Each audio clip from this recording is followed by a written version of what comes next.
നമസ്കാരം. എല്ലാ ഭക്തജനങ്ങൾക്കും ഈശ്വരബുദ്ധിയ പ്രണാമം.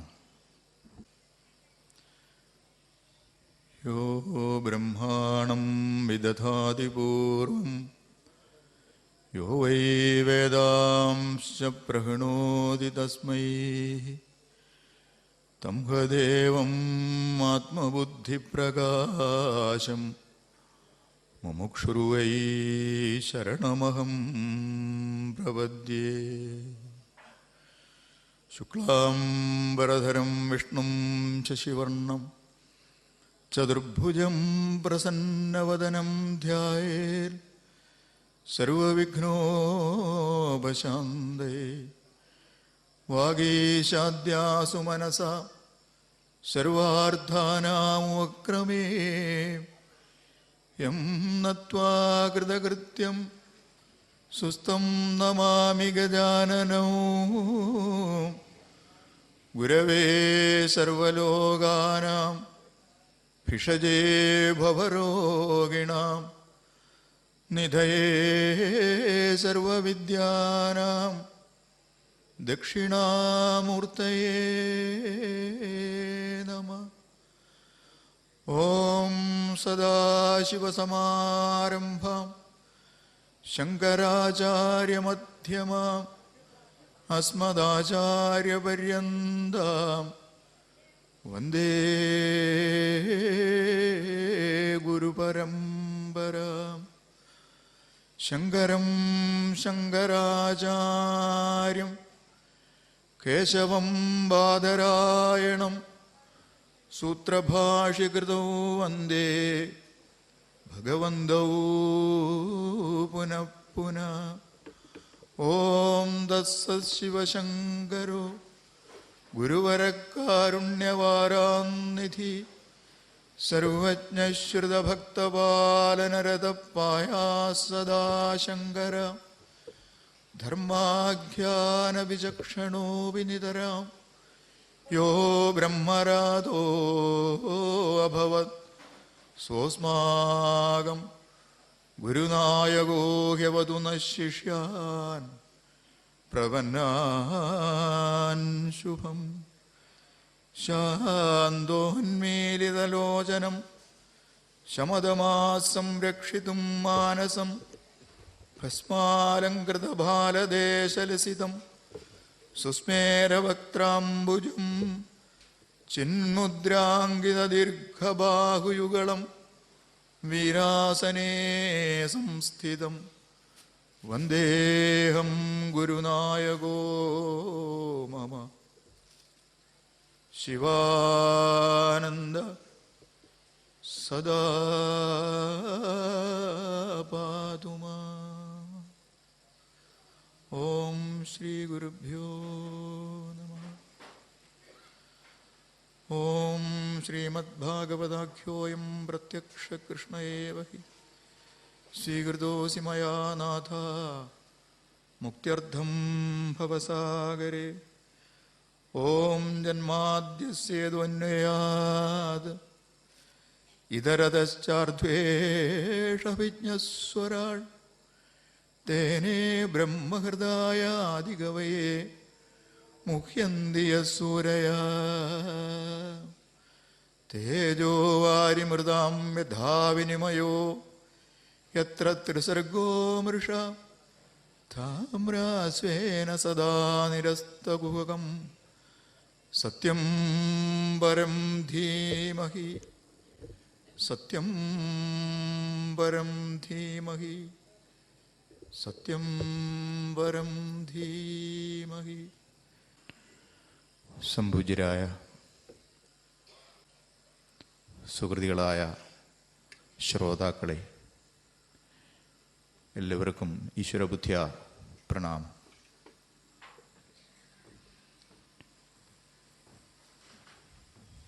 സത്യം പരം ധീമഹി എന്ന ഭാഗവത്തിലെ ഒരു മഹാവാക്യം, അങ്ങനെ വേണമല്ലോ അതിനെ വിശേഷിപ്പിക്കാൻ, നമ്മുടെ ഈ നൈമിഷാരണ്യ സത്ര സദസ്സിലും ദിവ്യമായ ആ മഹാമന്ത്രമാണ് ഇവിടെ ആലേഖനം ചെയ്തിരിക്കുന്നത്. ഭാഗവത സത്രങ്ങൾ പല ദിക്കിലും വളരെ വിശിഷ്ടമായി നടന്നുകൊണ്ടിരിക്കുന്ന ഒരു സന്ദർഭവും കൂടിയാണിത്. 2 ദിവസം കഴിയുമ്പോൾ അങ്ങാടിപ്പുറത്ത് തിരുമാന്താംകുന്ന് ക്ഷേത്രസന്നിധിയിൽ അഖില ഭാരതസത്രം സമാരംഭിക്കുകയായി. കഴിഞ്ഞ ഒരു 2 ആഴ്ച മുമ്പ് കോഴിക്കോട് കോട്ടുകുളങ്ങര ശ്രീ ധർമ്മശാസ്ത്ര ക്ഷേത്ര സന്നിധിയിലും അതിവിശിഷ്ടമായ ഒരു ഭാഗവതസത്രം നടന്നു കഴിഞ്ഞു. ഇതിലൊക്കെ പങ്കുചേരാൻ സാധിച്ച ഒരാളെന്ന നിലയിൽ മറ്റു പലയിടത്തേക്കാളും ഒരു പക്ഷേ എന്തോ ചില ഇൻസൈറ്റ്സ് ഉള്ളതായ സദസ്സ് ഇവിടെ കാണുന്നു എന്ന് കണ്ടതിൽ വളരെ പ്രത്യേകമായ മനസ്സന്തോഷം അനുഭവപ്പെടുന്നു. തത്വസമീക്ഷാ സത്രം എന്നാണ് ഇവിടെ നടക്കുന്ന ഈ സത്രത്തിന് ആരംഭം മുതൽ തന്നെ പേരിട്ടിരിക്കുന്നത്. സമ്യക്കായിട്ടുള്ള ഈക്ഷണം തത്വപരമായി എവിടെ ഉണ്ടാകുന്നുവോ അവിടെയാണ് തത്വസമീക്ഷ എന്ന വാക്കുകൊണ്ട് ഉദ്ദേശിക്കുന്ന അർത്ഥം സഫലമായി വരുന്നത്. ശ്രീമദ് ഭാഗവതത്തിൽ ആരംഭത്തിൽ തന്നെ തത്വം എന്ത് എന്ന ഒരു ചോദ്യത്തിന് ഉത്തരമായി ഭഗവാൻ ശ്രീ വേദവ്യാസൻ ആലേഖനം ചെയ്തിരിക്കുന്ന ഒരു ദിവ്യമന്ത്രമുണ്ട്. നമ്മുടെ ഈ സത്രത്തിൻ്റെ നോട്ടീസിലും എൻ്റെ പുറംപേജിലാണെന്ന് തോന്നുന്നു. ആ ശ്ലോകം തന്നെയാണ് ഇതിൻ്റെ സംഘാടകർ പ്രിൻ്റ് ചെയ്തിരിക്കുന്നത്. ശ്ലോകം ഇതാണ്: വദന്തി തത്വവിദഃ തത്വം യജ്ഞാനമദ്വയം ബ്രഹ്മേതി പരമാത്മേതി ഭഗവാനിതി ശബ്ദത്തെ. വദന്തി തത്വവിദഃ തത്വവിദഃ തദ്വദന്തി. തത്വബോധികളായ മഹാത്മാക്കൾ ഇങ്ങനെ പറയുന്നു. എങ്ങനെ പറയുന്നു? തത്വം യജ്ഞാനമദ്വയം. തത്വം എന്ന് പറഞ്ഞാൽ മറ്റൊന്നുമല്ല, അതിന് സംശയിക്കുക വേണ്ട, അദ്വയമായ ജ്ഞാനമാണ്. എന്താണ് ഈ അദ്വയമായ ജ്ഞാനം? രണ്ടിൻ്റെ അനുഭവമില്ലാത്ത, സർവത്ര ഏകമായിരിക്കുന്ന, രണ്ടിൻ്റെ അനുഭവമില്ലായിരിക്കുന്ന ശുദ്ധജ്ഞാനം അഥവാ അഖണ്ഡമായ ബോധമാണ് യഥാർത്ഥമായിരിക്കുന്ന തത്വം. ആ തത്വത്തെ ബ്രഹ്മേതി പരമാത്മേതി, ബ്രഹ്മ ഇതി പരമാത്മാ ഇതി ഭഗവാനിതി, ബ്രഹ്മമെന്നും പരമാത്മാവെന്നും ഭഗവാനെന്നും ഉള്ള പല പേരുകൾ ചൊല്ലി ആ അദ്വൈജ്ഞാനമാകുന്ന അഖണ്ഡ ബോധസത്തെ നാം വിളിക്കുന്നു. ഇത്ര മാത്രമേ ഉള്ളൂ എൻ്റെ വ്യത്യാസം. വസ്തുവിന് മാറ്റമൊന്നുമില്ല, നാമങ്ങൾക്ക് മാത്രം മാറ്റം. ബ്രഹ്മമെന്നും ഭഗവാനെന്നും പരമാത്മാവെന്നും ഒക്കെ പറയുന്നത് ഒരേ വസ്തുവിന് തന്നെയാണ്. അപ്പം ഈ വസ്തു തത്വം വിചിന്തനം ചെയ്ത് മാത്രമേ അറിയാൻ സാധിക്കൂ. ഈ വിചിന്തനത്തിലൂടെ ഈ പ്രപഞ്ചത്തിന് പരമകാരണമായിരിക്കുന്ന വസ്തുതത്വം അഥവാ അദ്വൈജ്ഞാനത്തിൽ ചെന്ന് എത്തുന്ന മാർഗമാണ് തത്വാന്വേഷണ മാർഗം. അതാണ് അധ്യാത്മവിദ്യയുടെ കാതലായ വശവും. അതിന് സഹായം മാത്രമാണ് ഇപ്പുറത്തുള്ള എല്ലാ കാര്യങ്ങളും. പൂജാതി കർമ്മങ്ങളും നാമസങ്കീർത്തനങ്ങളും യോഗസാധനകളും അനുഷ്ഠാനങ്ങളും എന്ന് വേണ്ട എന്തെല്ലാം ഉണ്ടോ, ദേശകാലങ്ങൾക്കനുസരിച്ച് വിവിധങ്ങളായ പല പല പദ്ധതികളും ആത്മാനുസന്ധാന ക്രമത്തിൽ നാം ഓരോ സ്ഥലത്ത് ചെല്ലുമ്പോൾ കാണുന്നുണ്ട്. ഇതൊക്കെ നല്ലതുമാണ്. പക്ഷെ എന്തിനു വേണ്ടി? ലക്ഷ്യം പരമാത്മപ്രാപ്തി തന്നെ എന്നുള്ള കാര്യം ആണ് ഒരു സാധകൻ ആദ്യമായി ഉറപ്പിക്കേണ്ടത്. സ്ഥിരത ഉണ്ടായിരിക്കണം, ലക്ഷ്യത്തിൽ സ്ഥിരത വേണം. മാർഗങ്ങളെല്ലാം ലക്ഷ്യത്തിലേക്ക് എത്താനാണ്. മാർഗങ്ങൾ വിഭിന്നങ്ങളും ലക്ഷ്യം ഏകവുമാണ്. ഭഗവത് പ്രാപ്തിക്ക് നമ്മുടെ ആചാര്യന്മാർ ഒട്ടനവധി മാർഗങ്ങൾ നമ്മുടെ ഈ ശാസ്ത്രത്തിലൂടെ തന്നിട്ടുണ്ട്. കർമ്മമാർഗമായാലും ഭക്തിമാർഗമായാലും ജ്ഞാനമാർഗമായാലും യോഗമായാലും ഇനി ഇതിൻ്റെ അവാന്തര വിഭാഗങ്ങളായി വരുന്ന ഏതെല്ലാം മാർഗങ്ങളായാലും ഇതെല്ലാം ആത്യന്തികമായി ചെല്ലേണ്ടത് എവിടെയാണ്? ശുദ്ധമായ ആത്മജ്ഞാനത്തിലാണ്. അവിടെ ജ്ഞാനം എന്ന് പറയുമ്പോൾ, ലക്ഷ്യത്തിൽ ജ്ഞാനം എന്ന് പറയുമ്പോൾ അത് കേവലം സൈദ്ധാന്തികമായ അറിവല്ല, പിന്നെയോ ആത്മസ്വരൂപത്തിൽ താൻ വിലയം പ്രാപിച്ച് അതുമായി താതാത്മ്യപ്പെടുന്ന അവസ്ഥയാണ്. ജ്ഞാനശബ്ദത്തിന് തന്നെ ഒരു ബാഹ്യമായ അർത്ഥമുണ്ട്, അറിവ് എന്ന്. ഏതൊരു വസ്തുവിനെ പറ്റിയും സിദ്ധാന്തപരമായി നമുക്ക് ചില അറിവുകളുണ്ട്. സിദ്ധാന്തപരമായ ചില അറിവുകൾ കൂടിയാണ് അതിൻ്റെ വസ്തുതാപരമായ അറിവിലേക്ക് ചെന്നെത്തേണ്ടത്. അപ്പോൾ ആ വസ്തുതാപരമായ അറിവിൽ ചെന്ന് നാം എത്തുമ്പോൾ എങ്ങനെയാണോ സകല ജലപ്രവാഹങ്ങളും സമുദ്രത്തിനെ ലക്ഷ്യമാക്കി ഒഴുകുമ്പോൾ ഒഴുക്ക് സമുദ്രത്തിൽ എത്തും വരെയുള്ള ഭാഗം സൈദ്ധാന്തികമാണെങ്കിൽ, മാർഗങ്ങളാണെങ്കിൽ, എത്തിക്കഴിഞ്ഞാലോ എല്ലാം സമുദ്രം.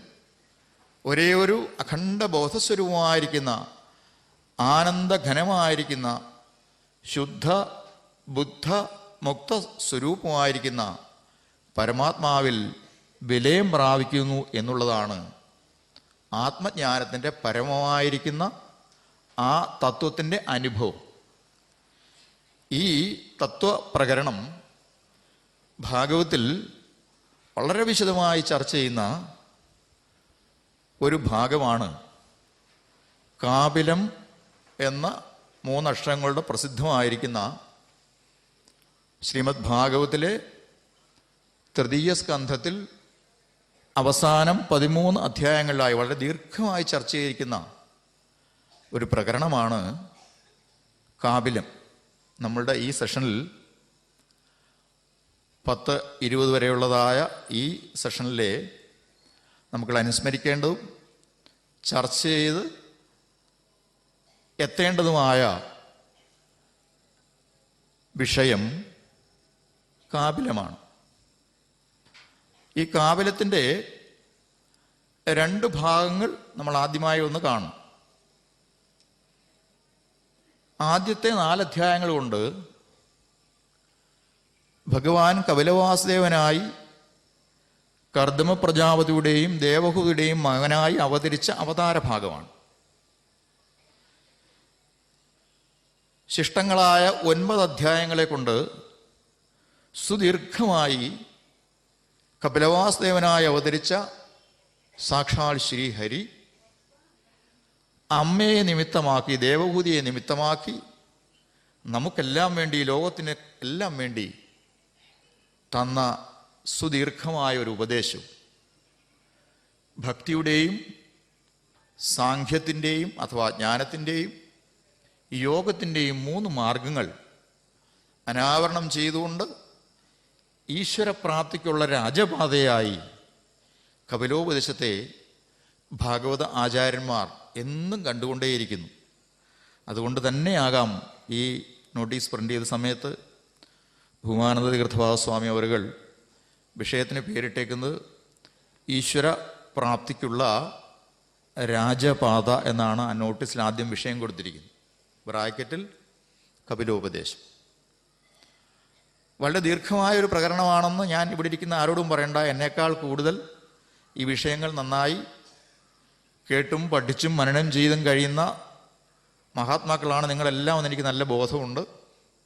എങ്കിലും നമ്മൾ എന്തിനു കൂടി ഇരിക്കുന്നു? പരസ്പരം ഭാവയന്തഃ ശ്രേയപരമവാപ്സ്യഥ. ആരും ആരെയും ഒന്നും പഠിപ്പിക്കാനോ ആരും ആർക്കും ഒന്ന് ഉപദേശിച്ചു കൊടുക്കാനോ പിന്നെയോ ഭഗവത് കഥകളും തത്വങ്ങളും നമ്മൾ കൂടിയിരുന്ന് അനുസ്മരിക്കുമ്പോൾ നമ്മൾ ഉള്ളതായ ആ ആത്മജ്ഞാനത്തിൻ്റെ മറഞ്ഞു കിടക്കുന്ന മറവുകൾ ചുരുളഴിഞ്ഞ് സ്മരണയിൽ തെളിയും. ഇതിനുവേണ്ടി മാത്രമാണ് നമ്മൾ ഈ സത്സംഗങ്ങൾ, ഈശ്വരകഥകൾ പറയുകയും നാമസങ്കീർത്തങ്ങൾ ചെയ്യുകയും ഒക്കെ ചെയ്യുന്നത്. സനകാദി മഹർഷിമാരുടെയൊക്കെ കഥകൾ നമ്മൾ കേട്ടിട്ടില്ലേ? ഭാഗവത്തിൽ നവയോഗികളുടെ കഥ വരുമ്പോൾ അവരവിടെ ചെന്നാലും ഒരാളിൽ വക്താവും ബാക്കിയുള്ളൊരു ശ്രോതാക്കളുമായിരിക്കും. സനകാദി മഹർഷിമാർ ഒരാൾ ഒരു സ്ഥലത്ത് ചെല്ലുമ്പോൾ വക്താവായിട്ടിരിക്കുകയാണെങ്കിൽ ബാക്കി 3 പേരും ശ്രോതാവാണ്. ഇതുപോലെ അവർ 4 പേർക്കും പുതുതായിട്ട് വല്ലതും അറിയാനുണ്ടോ? ഒന്നും അറിയാനുണ്ടായിട്ടല്ല. പക്ഷെ അവർക്ക് അറിയാനില്ലയോ? എല്ലാവർക്കും അറിയാനുണ്ട്. എന്താ അറിയാനുള്ളത്? എപ്പോൾ വരെ അറിവിൻ്റെ പൂർണ്ണതയിൽ എത്തി അവിടെ ഉപസ്ഥിതി നേടാൻ സാധിച്ചില്ലയോ അത്രയും കാലം വരെയും അറിയേണ്ടതായിട്ടുണ്ട്. പഠന്തു ശാസ്ത്രാണി യജന്തു ദേവാൻ കുർവന്തി കർമാണി യജന്തു ദേവതാഹ ആത്മ ഐക്യ ബോധേന വിനാ വിമുക്തി ന സിദ്ധ്യതി ബ്രഹ്മശതാന്തരേപി. ശ്രീ ശങ്കര ഭഗവത്പാദർ ഇവിടുത്തെ പ്രസിദ്ധമായിരിക്കുന്ന പ്രകരണ ഗ്രന്ഥം വിവേക ചൂടാമണിയിൽ ആദ്യമേ ആലേഖനം ചെയ്തിരിക്കുന്നു ഈ സത്യം. പഠന്തു ശാസ്ത്രാണി യജന്തു ദേവാൻ. എത്രയെത്ര ശാസ്ത്രങ്ങളുണ്ട് ഈ നമ്മുടെ ഈ സനാതനധർമ്മത്തിൽ. അതൊക്കെ പഠിക്കട്ടെ ഒരാൾ. എത്രയെത്ര ദേവതാസങ്കല്പങ്ങളുണ്ട്, ഇതിനെയെല്ലാം യജിക്കട്ടെ. ഏതെല്ലാം കർമ്മമാർഗമുണ്ട്, കുർവന്തു കർമാണി, അതൊക്കെ വേദവിധിപ്രകാരമുള്ളതായ കർമ്മങ്ങൾ അനുഷ്ഠിക്കട്ടെ.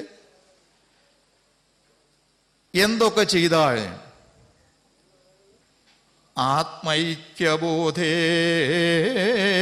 വിനാ വിമുക്തി. ആത്മാവുമായിട്ടുള്ളൊരു ഐക്യം സംഭവിക്കും വരെ വിനാ വിമുക്തി. ആത്മൈക്യബോധേന വിനാ മുക്തി. മുക്തി അഥവാ മോചനം അഥവാ പരമപുരുഷാർത്ഥമായിരിക്കുന്ന മോക്ഷം ആത്മാവുമായിട്ടുള്ള ഐക്യത സംഭവിക്കും വരെയും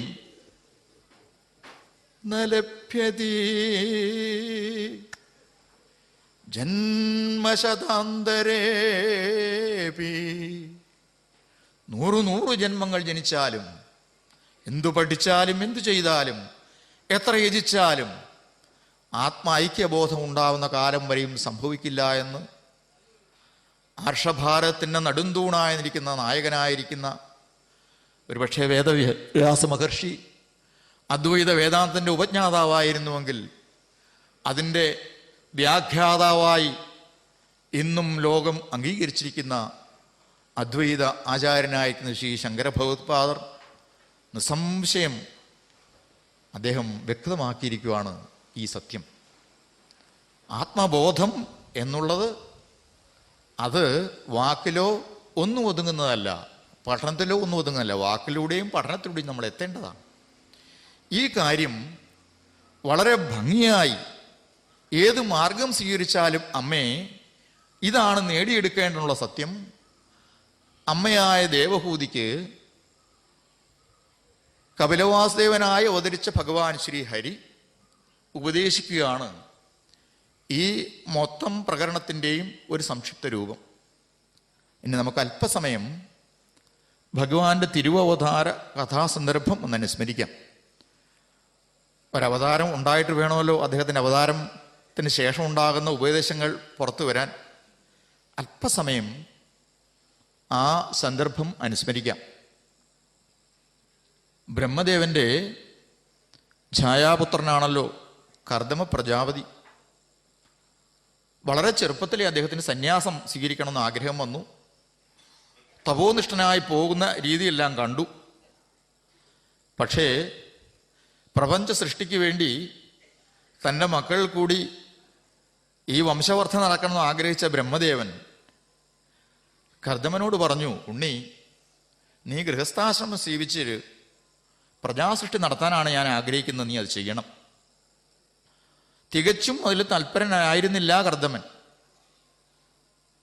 പക്ഷെ അതിന് തൻ്റെ അച്ഛൻ്റെ വാക്കുകളെ ഒട്ട് ഉപേക്ഷിക്കാനും വയ്യ, സ്വീകരിക്കാതിരിക്കാനും വയ്യ, അഥവാ നിന്ദിക്കാനും വയ്യ. എന്താണ്? അതാണ് നമ്മുടെ സംസ്കാരം. ഭാരതീയ സംസ്കാരം എന്ന് പറഞ്ഞാൽ അതാണ്.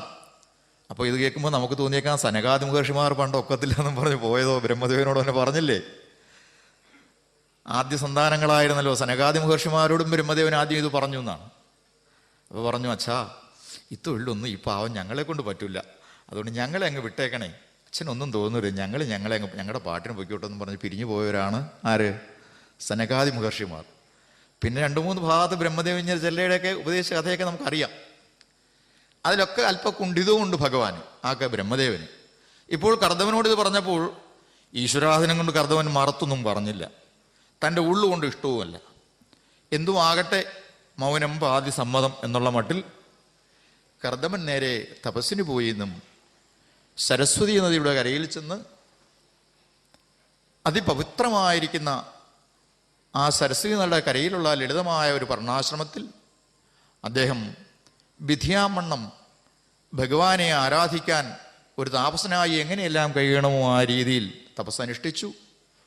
ദീർഘകാലം തപസ്സിന് ശേഷം ഭഗവാൻ സാക്ഷാൽ ശ്രീഹരി അവിടെ പ്രത്യക്ഷപ്പെട്ടു എന്നാണ് ഭാഗവതം പറയുന്നത്.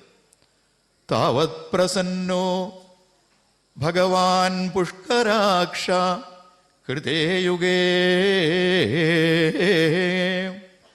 ദർശയാമാസതം ക്ഷത്താശാബ്ദം ബ്രഹ്മ ദധദ്വിപൂ.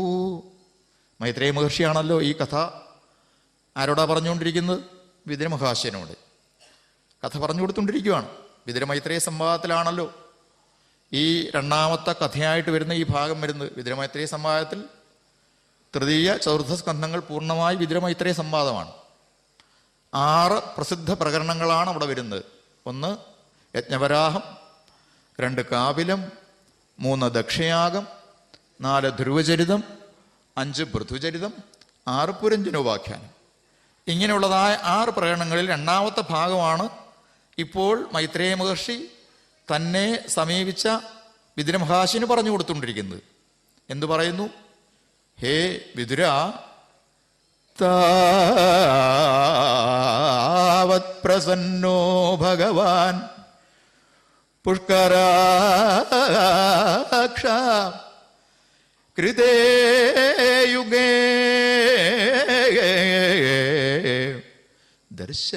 ദർശയാമാസതം. ആ കൃതയുഗത്തിൽ ഭഗവാൻ ശ്രീഹരി അവിടെ പ്രസന്നനായി പുഷ്കരാക്ഷനായി കർദന്റെ മുമ്പിൽ അവതരിച്ചു.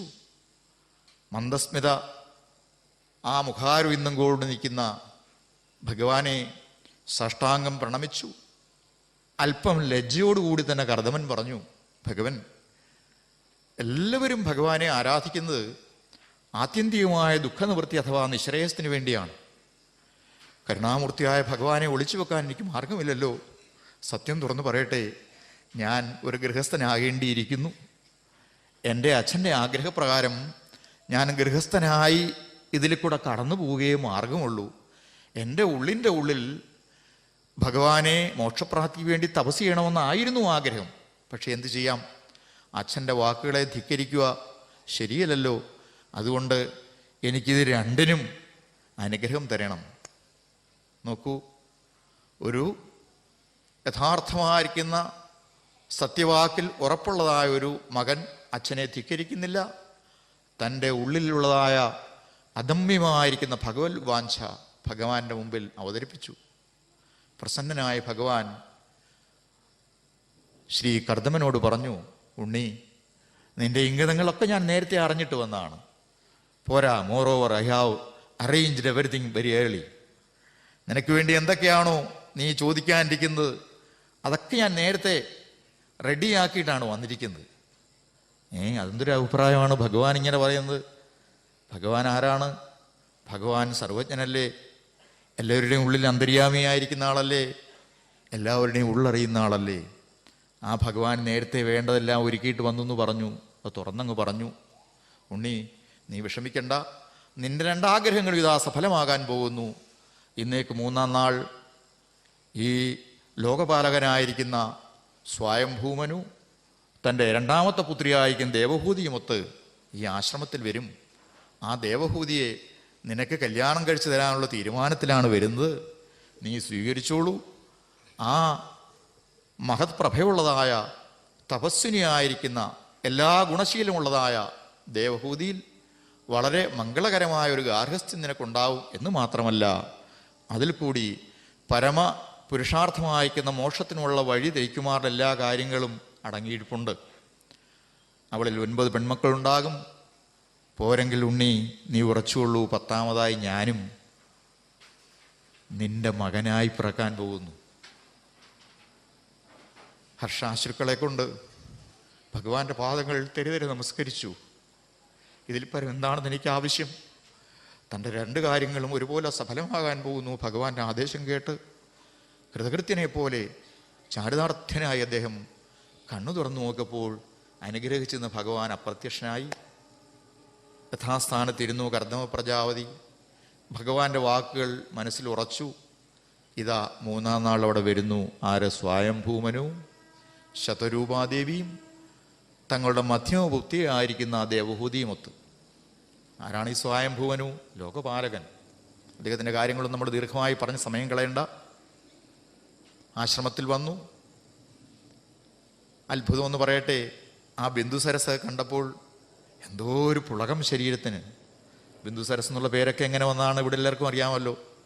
കർദമൻ്റെ ഹൃദയശുദ്ധിയുള്ളതായ ആ തപസ്സിൽ സംപ്രേഷണനായിരിക്കുന്ന ഭഗവാൻ അവതരിച്ചപ്പോൾ ആ കർദമൻ്റെ ഹൃദയത്തിൻ്റെ നൈർമല്യം കണ്ടുകൊണ്ട് ഭഗവാന്റെ കണ്ണുകൾ പോലും നിറഞ്ഞുപോയി എന്നാണ്.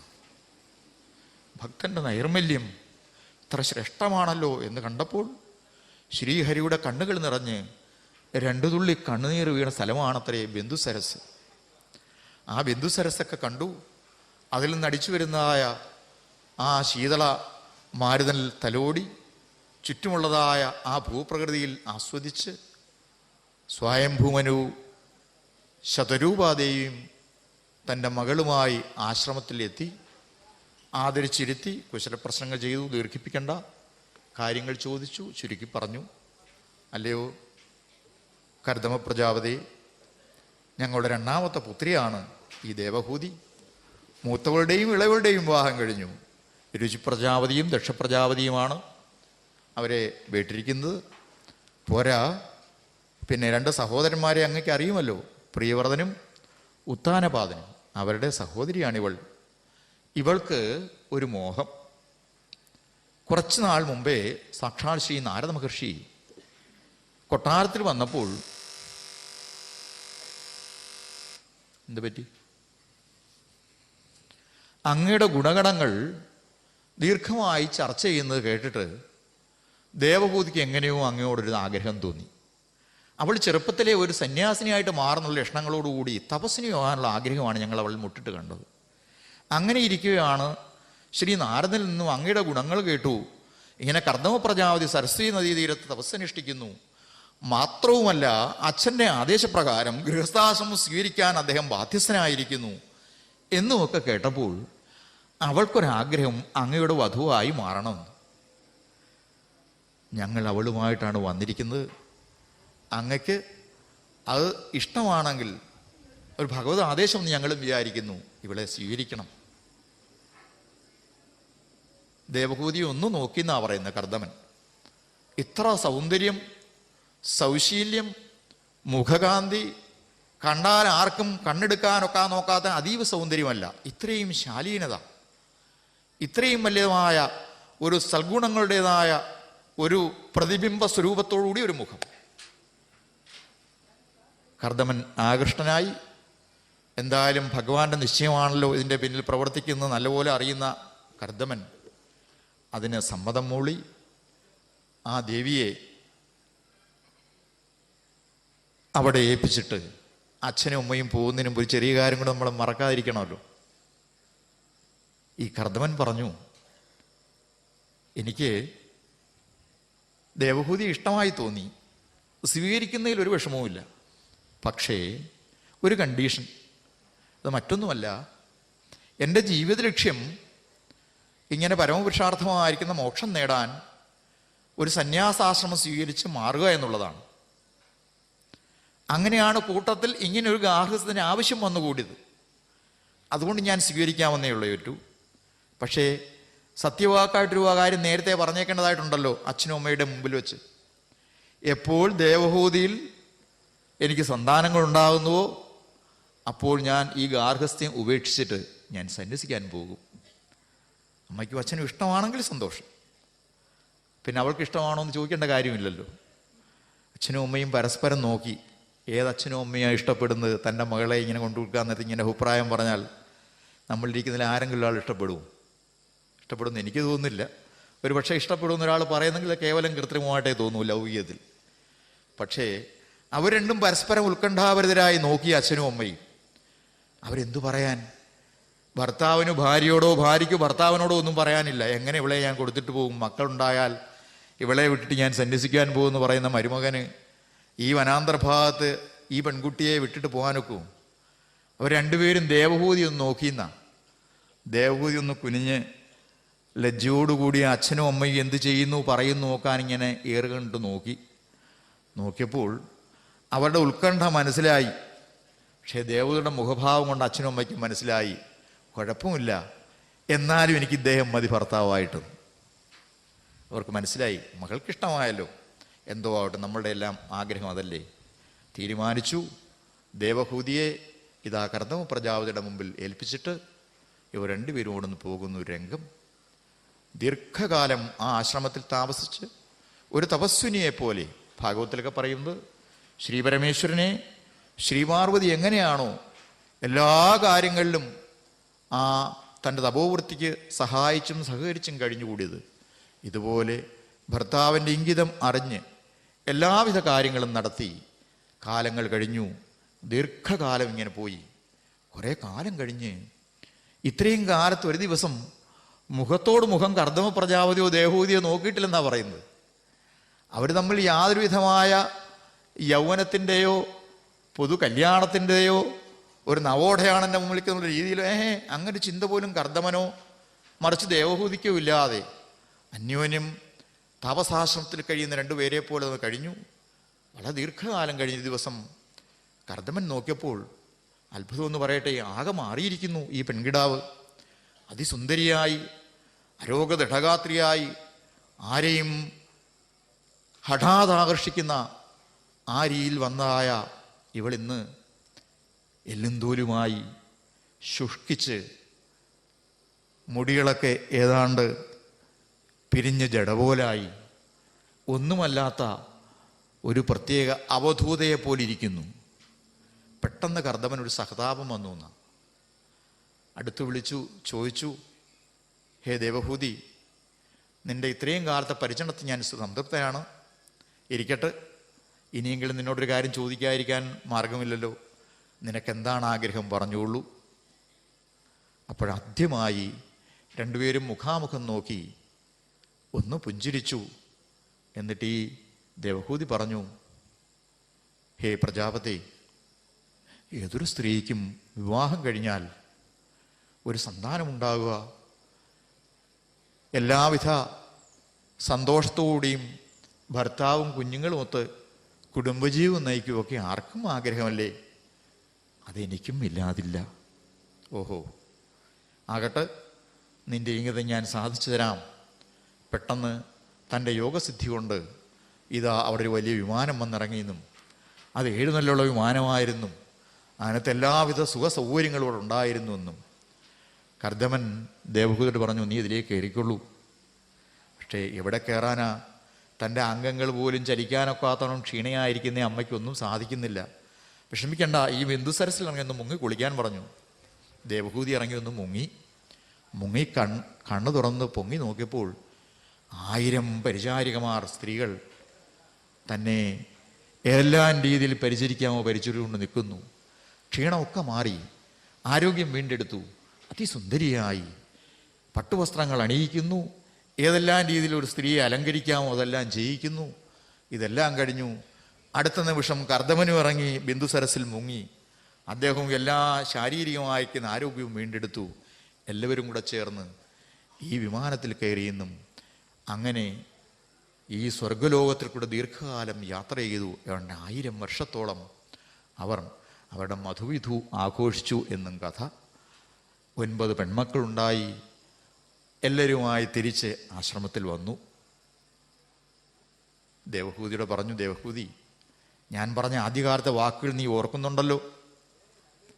എപ്പോൾ എനിക്ക് സന്താനങ്ങളുണ്ടാകും അപ്പോൾ ഞാൻ ഈ ഗാർഹസ്ഥ്യം വിട്ട് സന്യസിക്കാൻ പോകുമെന്ന് പറഞ്ഞില്ലേ? അതിൻ്റെ സമയമാണ്, ഇതാ ഞാൻ പോകാൻ പോകുന്നു.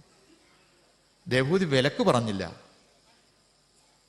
പ്രജാപതി, ഒരു കാര്യം കൂടെ കേൾക്കണം അങ്ങ്.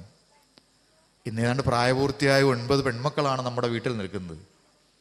അങ്ങ് ഇവിടുന്ന് എന്നെ വിട്ടുപോയാൽ എൻ്റെ കാര്യം ഇരിക്കട്ടെ, അവരുടെ കാര്യം നോക്കാൻ ആരുണ്ട്? അവരെ ആർക്കെങ്കിലും കെട്ടിച്ചു കൊടുക്കാൻ ആരുണ്ട്? മാത്രമല്ല, ഒരു ആൺമരുന്ന് പോലും നമുക്കൊരു മകനായിട്ടുമില്ലല്ലോ ഒരു സഹായത്തിന്. അതുകൊണ്ട് എന്തു വേണമെന്ന് അങ്ങ് ആലോചിച്ചിട്ട് വേണം ചെയ്യാൻ.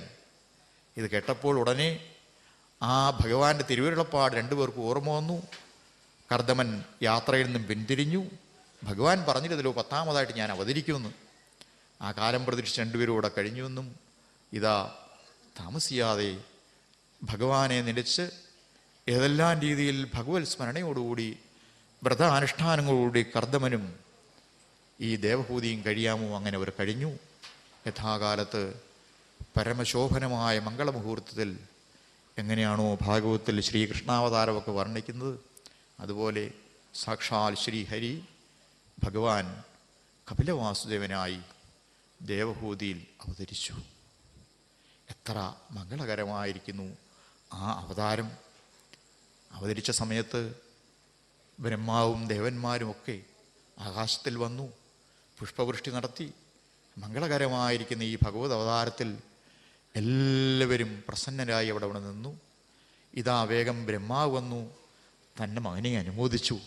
തൻ്റെ വാക്കുകളെ സത്യമാക്കിയ ഈ കുണ്ണി കർദമനോട് പ്രത്യേക സന്തോഷം. ഉണ്ണി, നിനക്കെല്ലാ ശ്രേയസ്സും ഉണ്ടാകും. അച്ഛൻ്റെ വാക്കുകളെ അപ്പടി അനുസരിച്ചവനല്ലേ, ഇനി നിന്റെ ലക്ഷ്യത്തിൽ നിനക്കൊരിക്കലും വിഘാതം സംഭവിക്കില്ല. ഭഗവാൻ ഇതാ 10ാമത്തെ പുത്രനായിട്ട് അവതരിച്ചല്ലോ. അതുകൊണ്ട് നീ ഇനി ഒരു കാര്യം ചെയ്യൂ.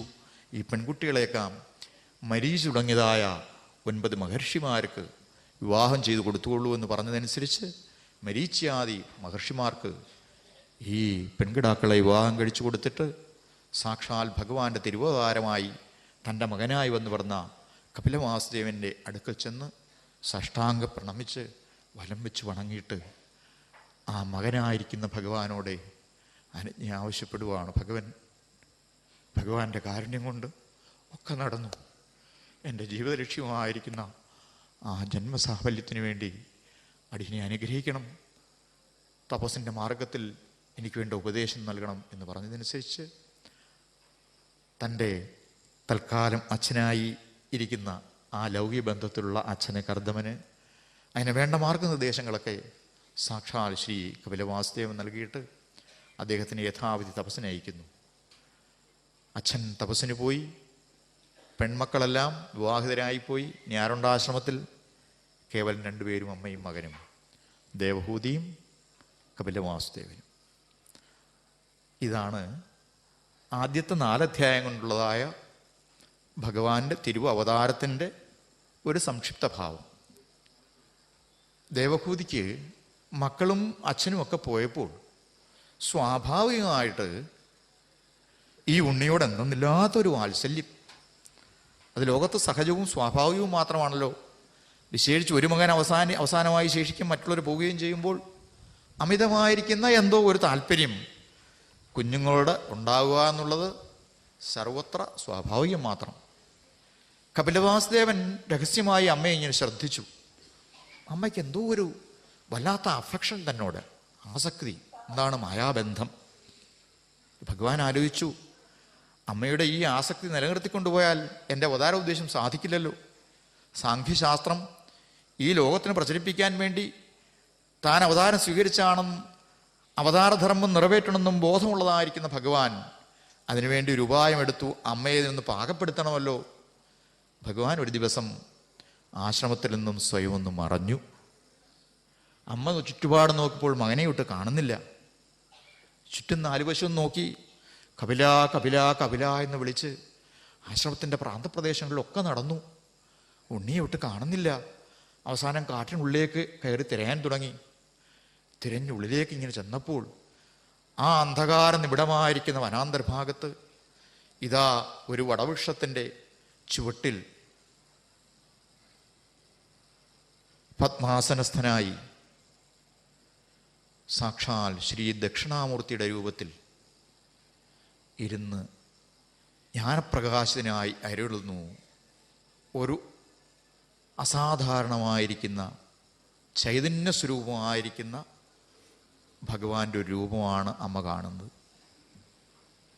ഭാഗവതകാരൻ ആ രംഗമൊക്കെ ഒരൊറ്റ ശ്ലോകത്തിലാണ് നിബന്ധിച്ചിരിക്കുന്നത്. ഇതാണ് ആ ശ്ലോകം. താവത് പ്രസന്നോ ഭഗവാൻ പുഷ്കരാക്ഷ.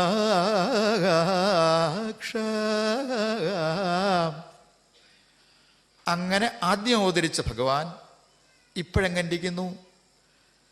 തമാസീനം അകർമാണം തത്വമാർഗാഗ്രദർശനം സ്വസുതം ദേവഹൂത്യാഹ ധാതു സംസ്മരതീവച. തമാസീനമകർമാണം തത്വമാർഗാഗ്രദർശനം സ്വസുതം ദേവഹൂത്യാഹ ധാതു സംസ്മരതി വച. ശ്ലോകങ്ങളൊക്കെ അല്പം സംഗീതം കലർത്തി ചൊല്ലിപ്പോകുന്നുണ്ട്. സംഗീതമായ ഒരു ചെറിയ ജന്മവാസന ഉണ്ടായതുകൊണ്ടാണ്. അതുകൊണ്ട് അതിന് അർത്ഥത്തിനൊന്നും ഒരു പശുവും വരത്തില്ലെന്ന് വിചാരിക്കുന്നു. കേൾക്കുന്നവർക്ക് ഒരു പക്ഷേ ഇനി ഇങ്ങനെയൊക്കെയാണോ ഭാഗവതം ശ്ലോകങ്ങൾ ചൊല്ലേണ്ടത്, അങ്ങനെ ആർക്കെങ്കിലും വിഷമം തോന്നുന്നെങ്കിൽ ക്ഷമിക്കുക. തമാസീനം അകർമാണം. എങ്ങനെ കണ്ടു എന്ന ആലവൃക്ഷത്തിലിരിക്കുന്ന ഭഗവാനെ? തത്വമാർഗ അഗ്രദർശനവും അകർമാണവുമായി തമാസീനം. ഒരു കർമ്മവും ഇല്ലാത്ത ഒരാൾ. ഒരു കർമ്മവുമില്ലാത്ത ആരാണ്? നിഷ്കാമകർമാവിന് മാത്രമേ ഉള്ളൂ കർമ്മമില്ലാത്തത്. നമ്മളിരിക്കുന്ന ആർക്കും എപ്പോഴും എന്തെങ്കിലും ഒരു കർമ്മമുണ്ട്. കർമ്മമില്ലെങ്കിൽ ജീവിതമേ തീർന്നു. നമ്മളെ ഈ ലോകവുമായി ബന്ധിച്ചിരിക്കുന്നത് എന്താണ്? കർമ്മമാണ്. അകർമാവെന്ന് പറഞ്ഞാൽ ആരാണ്? കർമ്മമില്ലാത്ത ആളാണ്. കർമ്മരാഹിത്യം ഈശ്വര അവബോധനത്തിൽ മാത്രമേ ഉള്ളൂ. ഇപ്പം കപിലവാസുദേവൻ ഇരിക്കുന്നു എങ്ങനെ? അകർമാണമായിട്ടിരിക്കുന്നു. പിന്നെന്താണ്? തത്വമാർഗത്തിൽ അഗ്രദർശിനിയും കൂടാണ്. തത്വമാർഗത്തിൽ ഒരാൾ എവിടെ എത്താമോ അതിൻ്റെ അഗ്രത്തിൽ ആ ദർശനയുക്തനായി കഴിയുന്ന തൻ്റെ മകനായ കപിലവാസുദേവനെ അമ്മ കണ്ടു. കണ്ട മാത്രത്തിൽ ആ ദർശനം കൊണ്ട് തന്നെ എന്തോ ഒരു അനുഭൂതി അമ്മയ്ക്ക്.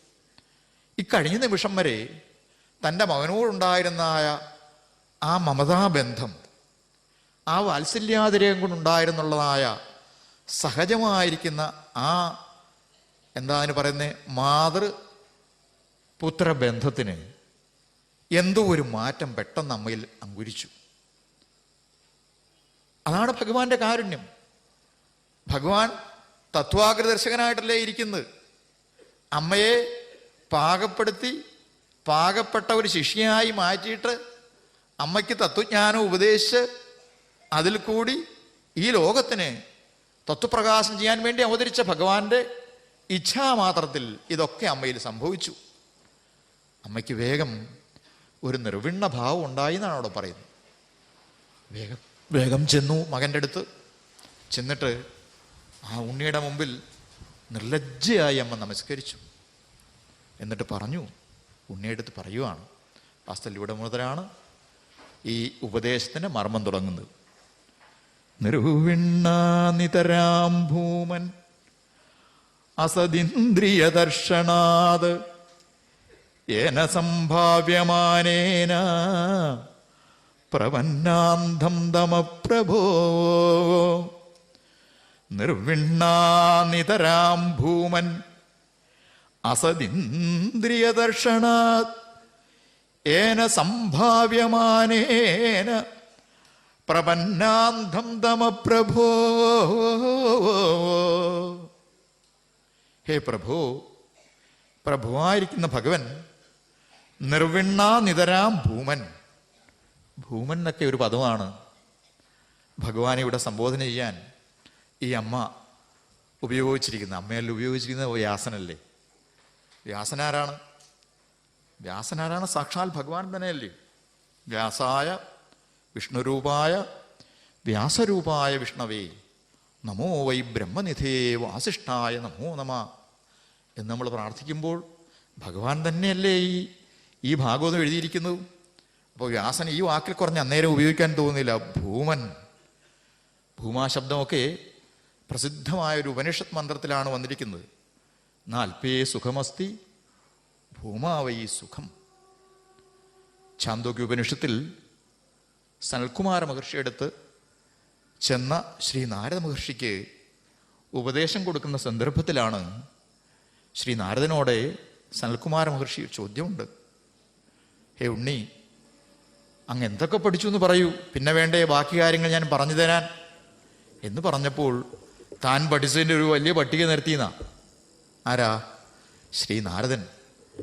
ഭാഗവതം രചിക്കാൻ വന്ന വ്യാസനും ഗുരുവായ സാക്ഷാൽ ശ്രീ നാരദ മഹർഷി സനൽകുമാര മഹർഷിയുടെ മുമ്പിൽ ചെന്നപ്പോൾ യഥാർത്ഥമായിരിക്കുന്ന ഇത്രയും കാര്യങ്ങൾ പഠിച്ചിട്ടും എൻ്റെ ദുഃഖം തീരുന്നല്ലോ ഭഗവാൻ, ഇതിനുള്ള മാർഗം പറഞ്ഞു തരണമെന്ന് പറഞ്ഞ സന്ദർഭത്തിലാണ് സനൽകുമാര മഹർഷി പഠിച്ചതിൻ്റെ കാര്യങ്ങൾ ചോദിച്ചപ്പോൾ സകല വേദങ്ങളും ശാസ്ത്രങ്ങളും ദർശനങ്ങളും ഒക്കെ താൻ പഠിച്ചതിൻ്റെ ഒരു വലിയ ലിസ്റ്റ് തന്നെ അങ്ങ് നിരത്തിയെന്ന. ഇതൊക്കെ കേട്ടപ്പോൾ സനൽകുമാര മഹർഷി പറഞ്ഞു, ഇതൊക്കെ വെറും ശബ്ദങ്ങൾ, ഇത് വല്ലതുമാണോ സത്യം? ഈ ശബ്ദങ്ങളിലൊന്നുമല്ല കാര്യം, ഇതിൽ അന്തർഭവിച്ചിരിക്കുന്ന സത്യവസ്തുവിനെ നീ അറിഞ്ഞിട്ടുണ്ടോ എന്ന് പറഞ്ഞിട്ടാണ് ഇതൊക്കെ അല്പമായ നാമരൂപാത്മമായ പ്രാപഞ്ചികമായ വിഷയസംബന്ധിയായ കാര്യങ്ങൾ മാത്രമാണ്, വേദം ഉൾപ്പെടെ. അവിടേക്കാണ് നമ്മൾ ഇന്നലെ സ്വാമി ഭൂമാനന്ദ തീർത്ഥവാദ സ്വാമികളുടെ ഗീതയും ഭാഗവതവും നേർക്കുമേർ എന്നുള്ളതായ പ്രഭാഷണത്തിൽ ചില പ്രത്യേക കാര്യങ്ങൾ സ്ട്രെസ് ചെയ്ത് അദ്ദേഹം ചില പോയിൻസുകൾ അവതരിപ്പിച്ചത് എനിക്ക് വളരെ ഹൃദ്യമായി തോന്നി. എന്തെന്നാൽ ഈ ബാഹ്യമായിരിക്കുന്ന ആഡംബരങ്ങളോ മോടികളോ പൂജാ സംവിധാനങ്ങളോ കൃത്രിമങ്ങളായ അനുകരണീയമായ പല കാര്യങ്ങൾ നമുക്ക് തോന്നുന്നതിലോ ഒന്നുമല്ല കാര്യം. പക്ഷെ ഒന്നും വേണ്ട എന്നോ തള്ളണമെന്നോ ഒന്നും പറയുന്നില്ല മഹാത്മാക്കൾ. പിന്നെയോ അതിലൊക്കെ അന്തർഭവിച്ചിരിക്കുന്ന സത്യമാർഗം എന്താണ് നമ്മൾ തിരഞ്ഞെടുക്കണം. എല്ലാ അനുഷ്ഠാനങ്ങളും എന്തിനു വേണ്ടിയാണ്? വാസുദേവ പരാവേദ, ഭഗവൻ തന്നെ പറയുന്നുണ്ട്. വാസുദേവ പരാമഖാഹ വാസുദേവ പരായോഗാഹ വാസുദേവ പരാഗതി. പ്രസിദ്ധമായി ഭാഗവത്തിൽ നാരായണ ശബ്ദവും വാസുദേവ ശബ്ദവും ചേർത്ത് 2 മന്ത്രങ്ങൾ വരും. അവിടെ പറയുന്നത് വാസുദേവ പരാവേദ വാസുദേവ പരാമഖാഹ വാസുദേവ പരായോഗാഹ വാസുദേവ പരാക്രിയാഹ വാസുദേവപരം ജ്ഞാനം വാസുദേവപരം തപഃ. പോരാ, വാസുദേവ പരോ ധർമ്മോ വാസുദേവ പരാഗതി. സകല ധർമ്മങ്ങളും സാക്ഷാൽ വാസുദേവനെ സാക്ഷാത്കരിക്കാനാണ്, അത് തന്നെയാണ് പരമഗതിയും എന്ന് ഭാഗവതാദി പുരാണങ്ങളിൽ അവിടെ വ്യാസൻ നമ്മളോട് പറഞ്ഞിരിക്കുന്നു. ഈ സത്യസാക്ഷാത്കാരണത്തിന് തത്വചിന്തയിൽ കൂടെ മാത്രമല്ലാതെ കേവലം കഥകളുടെ ഉപരിപ്ലവമായ മാർഗത്തിൽ മാത്രം പിടിച്ചു തൂങ്ങിയ ഒരാൾക്ക് സാധ്യമേ അല്ല. അതിനുള്ള മാർഗം തെളിയിച്ചു തരാനാണ് നമുക്ക് ഭക്തിയും യോഗവും ജ്ഞാനവും ഒക്കെ.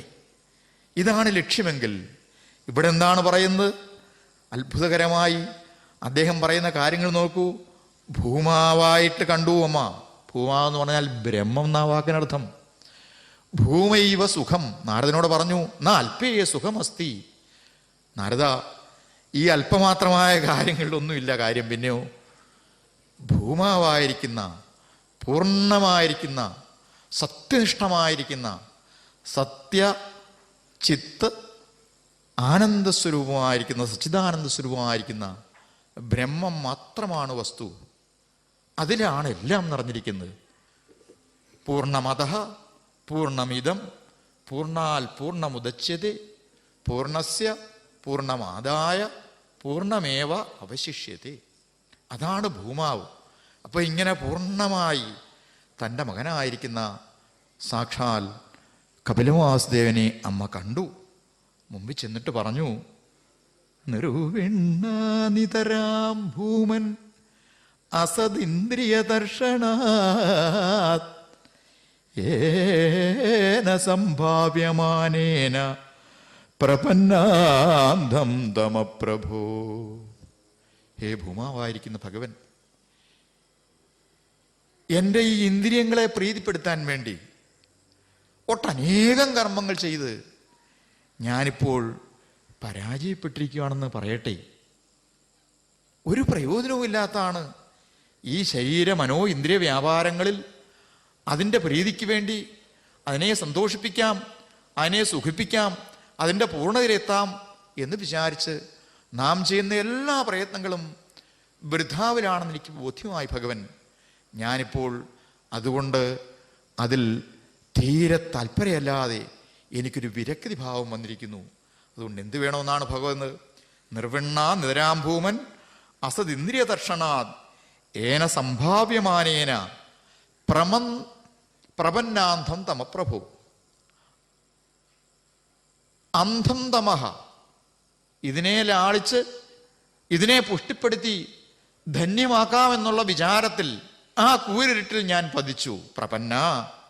അതുകൊണ്ട് അല്ലയോ ഭഗവൻ, അത് ശരിയല്ല എന്നും അതുകൊണ്ട് പ്രയോജനമില്ലെന്നും എനിക്ക് ബോധ്യപ്പെട്ടിരിക്കുന്നു.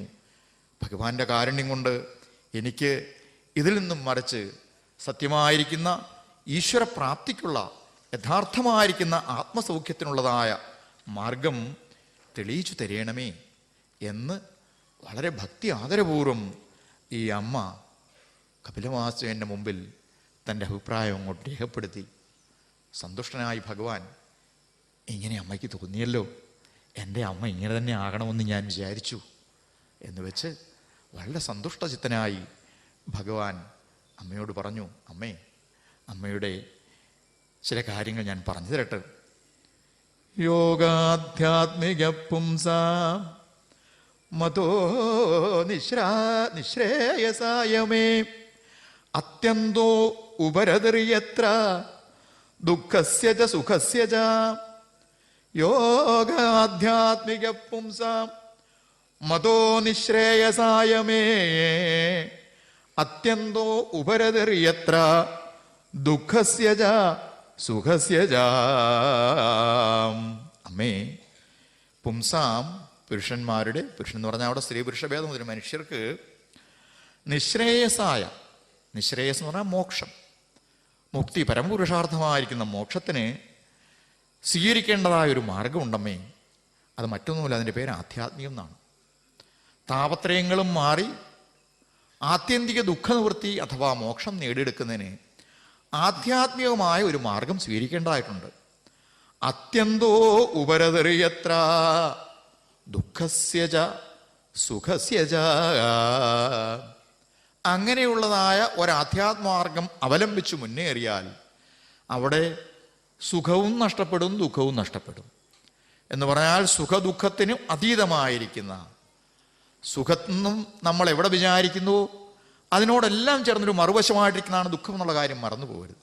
സുഖത്തിനും ദുഃഖത്തിനും അപ്പുറത്തുള്ളതായിരിക്കുന്ന ആനന്ദസ്വരൂപമായിരിക്കുന്ന ഒരവസ്ഥയുണ്ടമ്മേ.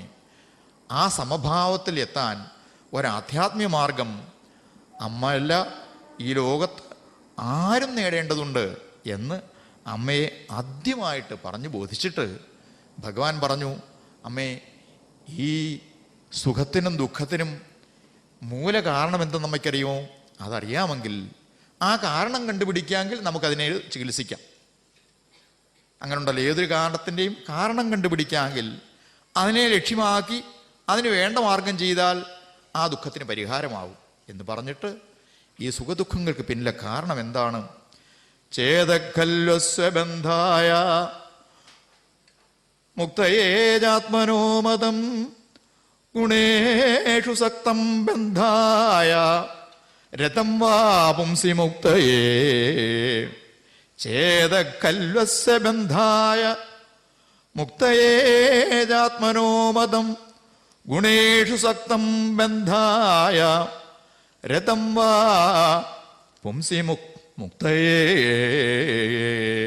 അമ്മേ, ഉറപ്പിച്ചൊരു കാര്യം ഞാൻ അമ്മയോട് പറയാം. ചേതഹ, ഈ ചേതസ്സുണ്ടല്ലോ, മനസ്സിന് ഒറ്റവാക്കിൽ ഇവിടെ ചേതസ്സെന്ന് ഉപയോഗിച്ചെന്നേ ഉള്ളൂ. മനസ്സിന് 4 ധർമ്മം കൊണ്ടെന്നൊക്കെ നമുക്കറിയാം. ഇനിയിപ്പോൾ സാഖ്യം പറയാമോ പിരിച്ചു പറയാൻ പോകുന്നു. മനസ്സ്, ബുദ്ധി, ചിത്തം, അഹങ്കാരം 4 ധർമ്മങ്ങൾ പറയുമ്പോൾ 4 പേര് പറയുന്നുള്ള കാര്യം അവിടെ വരാൻ പോകുന്നു. ഈ മനസ്സെന്ന് പറയുന്ന ഒരു സാധനം നമ്മളുടെയൊക്കെ ഉള്ളിലുണ്ട്. വാസ്തവത്തിൽ സകല കുഴപ്പങ്ങൾക്കും കാരണം ഇയാളാണ്. ആരാണ്? ഈ മനസ്സ്. ഖലു എന്നൊരു വാക്കൂടാ ഇവിടെ ഉപയോഗിച്ചിരിക്കുന്നത്. സംശയിക്കേ വേണ്ട, ഉറപ്പ്. അതിൻ്റെ കൂടെയൊക്കെ നമ്മുടെ തൂണൽ എഴുതി വെച്ചിരുന്നത് സർവം ഖലു ഇദം ബ്രഹ്മ. ഒരു വലിയ മഹാവാക്യം. ഉറപ്പിച്ചോളൂ, വേദത്തിൽ നമ്മളോട് പറഞ്ഞിരിക്കുകയാണ്, സംശയിക്കേ വേണ്ട. സർവം ഖല്വിദം ബ്രഹ്മ. സർവത്ര എന്ത് കാണുമ്പോഴും എവിടെയും നിങ്ങൾ ഉറപ്പിക്കുന്നത് മുഴുവൻ ബ്രഹ്മമാണ് എന്ന് പറഞ്ഞാൽ ബ്രഹ്മത്തിൽ അധ്യസിച്ചിരിക്കുന്നതാണ് ഈ പ്രപഞ്ചം. ഇവിടെ വാസ്തവത്തിൽ ബ്രഹ്മമല്ലാതെ മറ്റൊന്നുമില്ല. നാമരൂപാത്മകമായി കാണുന്ന ഈ പ്രപഞ്ചം മിഥ്യയാണ് എന്ന് അദ്വൈത ശാസ്ത്രം പറയുമ്പോൾ വസ്തുനിഷ്ഠമായതിൻ്റെ പിന്നെ പ്രവർത്തിക്കുന്ന ബ്രഹ്മസത്യമാണ് എപ്പോഴും ഉള്ളത്. ത്രികാലത്തിലും കാലദേശാതീതമായി സത്യമായിരിക്കുന്നത് എന്ന് ഉറപ്പിക്കാണ് ഖലു ശബ്ദം പ്രയോഗിച്ചിരിക്കുന്നത്. ഇവിടെ കപിലവാസുദേവനും അമ്മയോട് പറഞ്ഞു, അമ്മയെ ഉറപ്പായിട്ട് അമ്മ വിചാരിക്കൂ, സകല സുഖത്തിനും ദുഃഖത്തിനും കാരണം എന്താണ്? ആരുടെയും മനസ്സ് തന്നെയാണ്. അത് നമുക്ക് ഉറപ്പിക്കാമെങ്കിൽ പലപ്പോഴും നമ്മളെ സംശയങ്ങളൊക്കെ അറ്റുപോകും. അതുകൊണ്ട് മനയേവ മനുഷ്യാണാം കാരണം ബന്ധമോക്ഷയോ. ഇതൊക്കെ എത്രയോ ശാസ്ത്രങ്ങൾ അവിടെ ഇവിടെ നമ്മളോട് പറഞ്ഞിരിക്കുന്നതാണ്. ഏത് ശാസ്ത്രം എടുത്താലും വസ്തുതാപരമായി ഒരേ സത്യത്തിനായി വിളംബരം ചെയ്യുന്നത്. ചേതഖല്യുസ്വബന്ധായ മുക്തയേജ ആത്മനോമതം ഗുണേഷ് സക്തം ബന്ധായ. ഈ മനസ്സ് ത്രിഗുണസ്വഭാവിയായിരിക്കുന്ന ഈ പ്രാപഞ്ചിക വിഷയങ്ങളുമായി എപ്പോൾ ബന്ധപ്പെടുന്നുവോ അപ്പോൾ നമുക്ക് എന്താരംഭിച്ചു? ദുഃഖം ആരംഭിച്ചു. ഈ പ്രപഞ്ചം എന്താണ്? ഇത് ഗുണമയമാണ്. സത്വം, രജസ്, തമസ് എന്ന ത്രിഗുണങ്ങളുടെ ഒരു സമ്മിളിത രൂപമാണ് ഈ പ്രപഞ്ചത്തിൽ കാണുന്ന ഏതു പദാർത്ഥവും. ഈ 3 ഗുണവും സമഭാവത്തിലിരുന്നാൽ ഇവിടെ യാതൊരു ചലനവുമില്ല. ആ സമഭാവം വിട്ട് ഏറ്റക്കുറച്ചിൽ വരണമെങ്കിൽ അതിനകത്ത് പുരുഷന്റെ പ്രവർത്തനം വരണം, ചേതന്യ പ്രവർത്തനം വരണം. ഇതൊക്കെ ദാ പിന്നാലെ വരാൻ പോകുന്നു.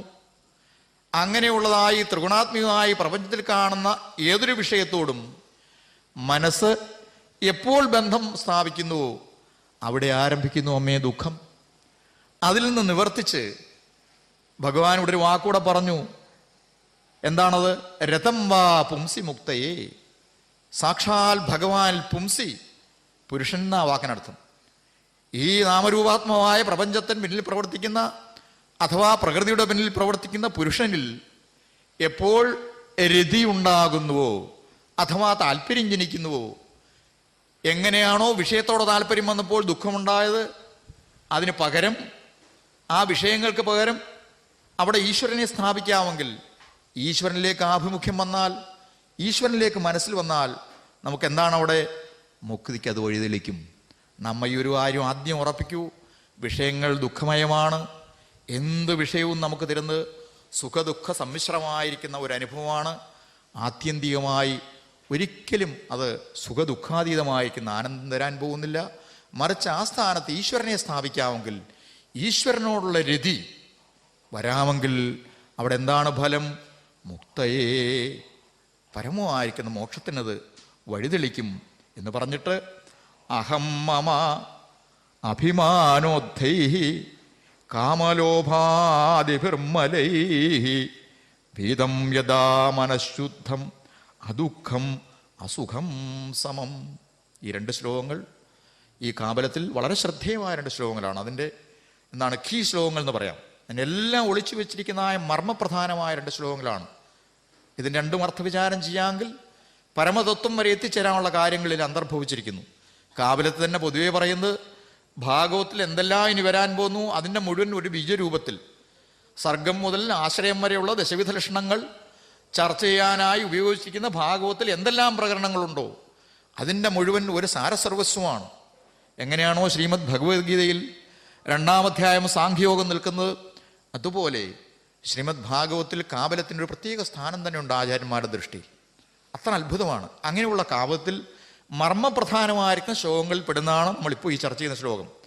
ഈ ഈശ്വരനോടുള്ള ബന്ധം മുക്തിക്കും വിഷയങ്ങളോടുള്ള ബന്ധം ആസക്തി ബന്ധനത്തിനും കാരണമെങ്കിൽ അമ്മേ ഇതിന് കാരണമെന്താണ്? അഹം മമ എന്ന 2 കാര്യങ്ങൾ നമ്മുടെ എല്ലാം ഉള്ളിലുണ്ട്. ഞാനെന്നും എൻ്റേതെന്നും. ഞാനുണ്ടായതുകൊണ്ടാണ് എൻ്റേതുണ്ടായത്. അപ്പോൾ അഹം ഇല്ലാതാവുമെങ്കിൽ മമയും പൊയ്ക്കോളും. നമ്മൾ എങ്ങനെയോ അഭിമാനത്തിൽ കൂടി ആരിലും ഉണ്ടായതാണ് ഈ അഹന്ത. ഈ ഞാൻ എന്നുള്ളതായ ഒരു ബന്ധം, കടുത്ത ബന്ധം. കുന്തിദേവി സ്തുതിക്കുമ്പോൾ ഭഗവാനോട് പറയുമല്ലോ, ഭഗവാനെ എനിക്ക് എൻ്റെ സ്വജനങ്ങളുള്ള ഈ ബന്ധം ഒന്ന് മുറിച്ചു തരണമേ എന്നൊക്കെ അവിടെ പ്രാർത്ഥിക്കുന്നത്. സ്നേഹപാശം ഇമം ഛിന്തി ദൃഢം പാണ്ഡുഷു വിഷ്ണു എന്നൊക്കെ ഭാഗവത്തിൽ സ്തുതിക്കുന്നൊരു ഭാഗമുണ്ട്. എന്തിനാണോ പറയുന്നത്? ഞാനെന്നുള്ള ബോധം എൻ്റെ ഉള്ളിലിരിക്കുമ്പോൾ എൻ്റേതിനോടൊക്കെ നമുക്കൊരു മമത്വം, ഇഷ്ടം. അപ്പോൾ ഈ ഞാനും എൻ്റേതെന്നുള്ള ചിന്ത കൊണ്ടാണ് ഈ വിഷയാഭിമുഖമായി നമ്മൾ വിഷയങ്ങളിലേക്ക് മനസ്സ് പോകുന്നത്. അതെൻ്റേതാണ്, ഇതെൻ്റേതാണ്, ഭാര്യ, മക്കൾ, സമ്പത്ത്, ഇത് സംബന്ധിയായിട്ടാണല്ലോ പുത്രേഷണ വിത്തേഷണ ദാരേഷണ എന്നൊക്കെ പറയുന്നത്. ഈ ഏഷണാത്രയങ്ങൾ എങ്ങനെ വരുന്നു? ഞാനും എൻ്റേതും അഹം മമകളിൽ നിന്നുണ്ടായിരിക്കുന്നതാണ്. അതുകൊണ്ട് ഈ അഹം മമകൾ എന്ന് പറയുന്നത് നമ്മുടെ മനസ്സിൻ്റെ 2 മാലിന്യങ്ങളാണ്. 2 വാക്ക് ഭാഗവതോട് ഉപയോഗിച്ചിരുന്നത്. കാമലോഭാദിഭിർ മലൈഹി, ഇതാണ് 2 മലങ്ങൾ. ഈ മാലിന്യങ്ങളെ അപ്പാടെ അമ്മയെ ദൂരീകരിക്കാമെങ്കിൽ എന്ത് സാധിക്കാം? ഭീതം യഥാ മനഃശുദ്ധ, ഇതിനെ മാറ്റാമെങ്കിൽ മനസ്സ് ശുദ്ധമാവും. ചുരുക്കി പറഞ്ഞാൽ രാഗദ്വേഷാദികൾക്ക് മൂലകാരണം മറ്റൊന്നുമല്ല, ഈ അഹമ്മമകളാണെന്ന് മനസ്സിലാക്കി ഇതിനെ ഒഴിക്കാമെങ്കിൽ അമ്മയെ മനസ്സ് സംശുദ്ധമാവും. സംശുദ്ധമായ മനസ്സിൽ ഭഗവാന്റെ ചൈതന്യം വിളയാടും. അവിടെ ഭഗവാൻ പൂർണ്ണമായി സ്ഫുരിക്കും. എങ്ങനെയാണോ കലക്കല്ലാത്ത വെള്ളത്തിൽ, ചലനമില്ലാത്ത വെള്ളത്തിൽ സൂര്യൻ്റെ ബിംബം വളരെ ഭംഗിയായി പ്രതിഫലിക്കുന്നത്, അതുപോലെ നിർമ്മലമായി മനസ്സിൽ ഇത് പ്രതിഫലിക്കണമെങ്കിൽ, ഈ ആത്മചൈതന്യം പ്രതിഫലിക്കണമെങ്കിൽ മനസ്സിനെ ശുദ്ധീകരിക്കാൻ ഏറ്റവും അടിസ്ഥാനപരമായ കാര്യം മറ്റൊന്നുമല്ല, ഈ അഹമ്മമകളെ ഉപേക്ഷിക്കലാണ്. അങ്ങനെ ഉണ്ടായാൽ എന്താണ് ഫലം? അദുഃഖം, അസുഖം. അതൊക്കെ നമ്മൾ ശ്രദ്ധിച്ച് മനസ്സിലാക്കേണ്ട ഒരു കാര്യങ്ങളാണ്. 2 വാക്കുകളൊക്കെ വ്യാസനോട് ഉപയോഗിച്ചത്. ദുഃഖവും ഇല്ലാതാവും, സുഖവും ഇല്ലാതാവും. നമ്മളെല്ലാം ആഗ്രഹിക്കുന്നതാണ്. നമ്മളത് ഞാൻ ഉദ്ദേശിക്കുന്ന എല്ലാവരെയും ഉദ്ദേശിച്ചല്ല, അധികം പേരും, ബഹുഭൂരിപക്ഷത്തിനെ അങ്ങനെ എടുക്കാമല്ലോ. നമ്മളധികം പേരും എന്താ ഉദ്ദേശിക്കുന്നത്? നമുക്ക് സുഖം വേണം, ദുഃഖം വേണ്ട എന്നാണ്. പക്ഷേ വേദാന്ത ശാസ്ത്രത്തിന് പറയാനുള്ളത് എന്താ? നിങ്ങൾക്ക് സുഖം വേണോ? ദുഃഖത്തിനോട് ചേർന്നേ സുഖമുള്ളൂ. ഖം എന്നുള്ള ആ അക്ഷരത്തിന് മുമ്പേ ദൂയും സൂയും കൂടെ ചേർത്ത് വെച്ചിരിക്കുവായി സുഖവും ദുഃഖവും. സു വെട്ടി ദു വെട്ടി സു എന്ന് പറഞ്ഞാൽ എല്ലാ ദുഃഖത്തിനോടും ചേർന്നൊരു സുഖമുണ്ട്, എല്ലാ സുഖത്തിനോടും ചേർന്ന ദുഃഖമുണ്ട്. ഒരേ നാണയത്തിൻ്റെ 2 വശം പോലെ. ഭഗവാൻ പറയുന്നു, കപിലവാസ്തവൻ പറയുന്നു, അമ്മേ അഹം മമകളാകുന്ന മൂലകാരണങ്ങളെ മനസ്സിൽ നിന്ന് ഉപേക്ഷിച്ച് മനസ്സ് ശുദ്ധീകരിച്ചാൽ സുഖ ദുഃഖ അതീതമായി അസുഖം അദുഃഖം, ദുഃഖവുമില്ല സുഖവുമില്ലാത്തായ സമമായിരിക്കുന്ന ഒരു മനസ്സ് കിട്ടും. എന്തായി സമം? സമത്വം യോഗ ഉച്യതേ. ഗീതയിൽ പറയത്തില്ലേ, എടുത്തെടുത്ത് പറയും.